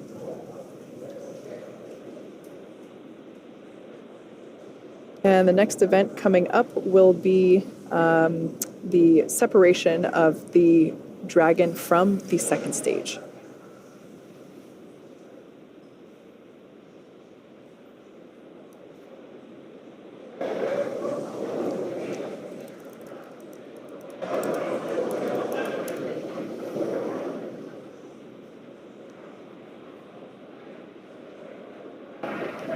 I believe this view here is, yep, it's of the trunk.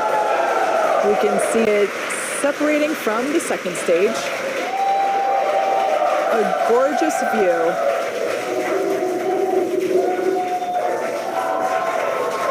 We can see that Polaris Dragon Dawn. separation confirmed. And copy that, SpaceX, we show the same.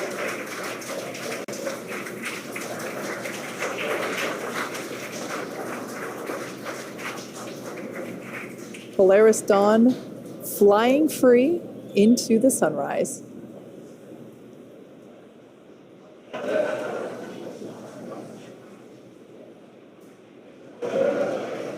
We're now at T plus 13 minutes and 5 seconds into the mission.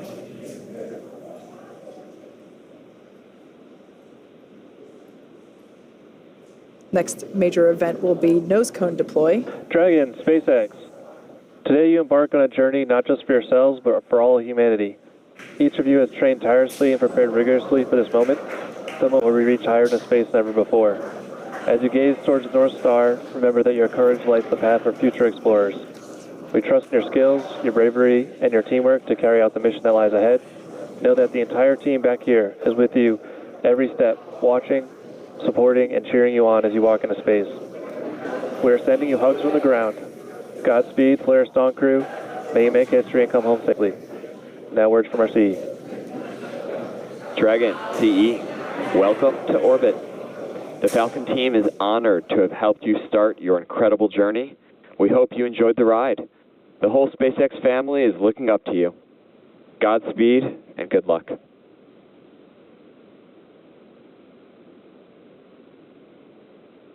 LD, CE, message received. We appreciate the kind words. We wouldn't be on this journey without all 14,000 of you back at SpaceX and everyone else cheering us on. We appreciate it, and we're going to get to work now.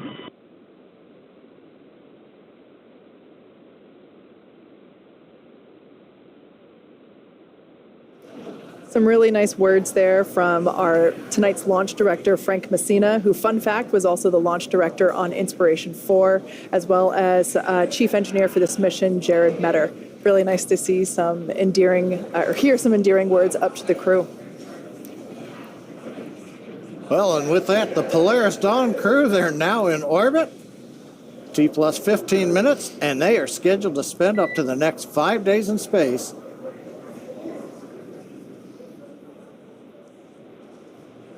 We heard that tone for a minute. We thought we might hear from the crew, but they're going to spend the next 5 days in space before splashing down off the coast of Florida. The Polaris Dawn crew is the Polaris Dawn mission is the first mission in the Polaris program that will demonstrate new technologies, conduct extensive research, and ultimately culminate in a flight of SpaceX's Starship with humans on board. All of this while continuing to raise funds and awareness for important causes here on Earth. You can learn more about the Polaris Dawn program and the Polaris program at polarisprogram.com. This mission will fly higher than any Dragon mission to date, attempting to reach the highest Earth orbit ever flown for a crewed spacecraft, breaking the record set by Gemini 11 half a century ago. And there it looks like we can see some nose cone separation action happening. Now, the Polaris Dawn crew will also be the first to test the Starlink laser-based communications in space. Over the course of the mission, we'll be checking in periodically with the crew. Next up, Dragon will initiate a 2-day pre-breathe process to prepare the crew for their upcoming spacewalk, and that'll be this Thursday, September 12th. Dragon SpaceX nominal dehumidifier activation and service section Draco checkouts, and nose cone open is in progress.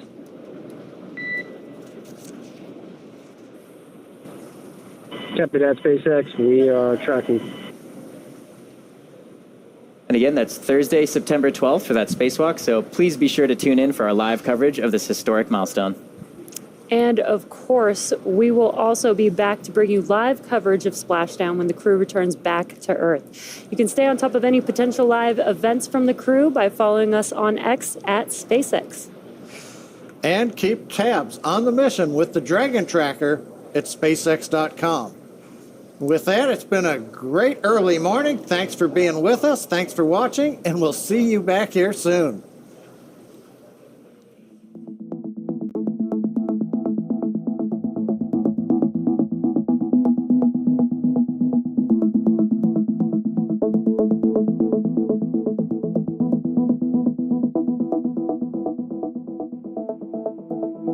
Thank you.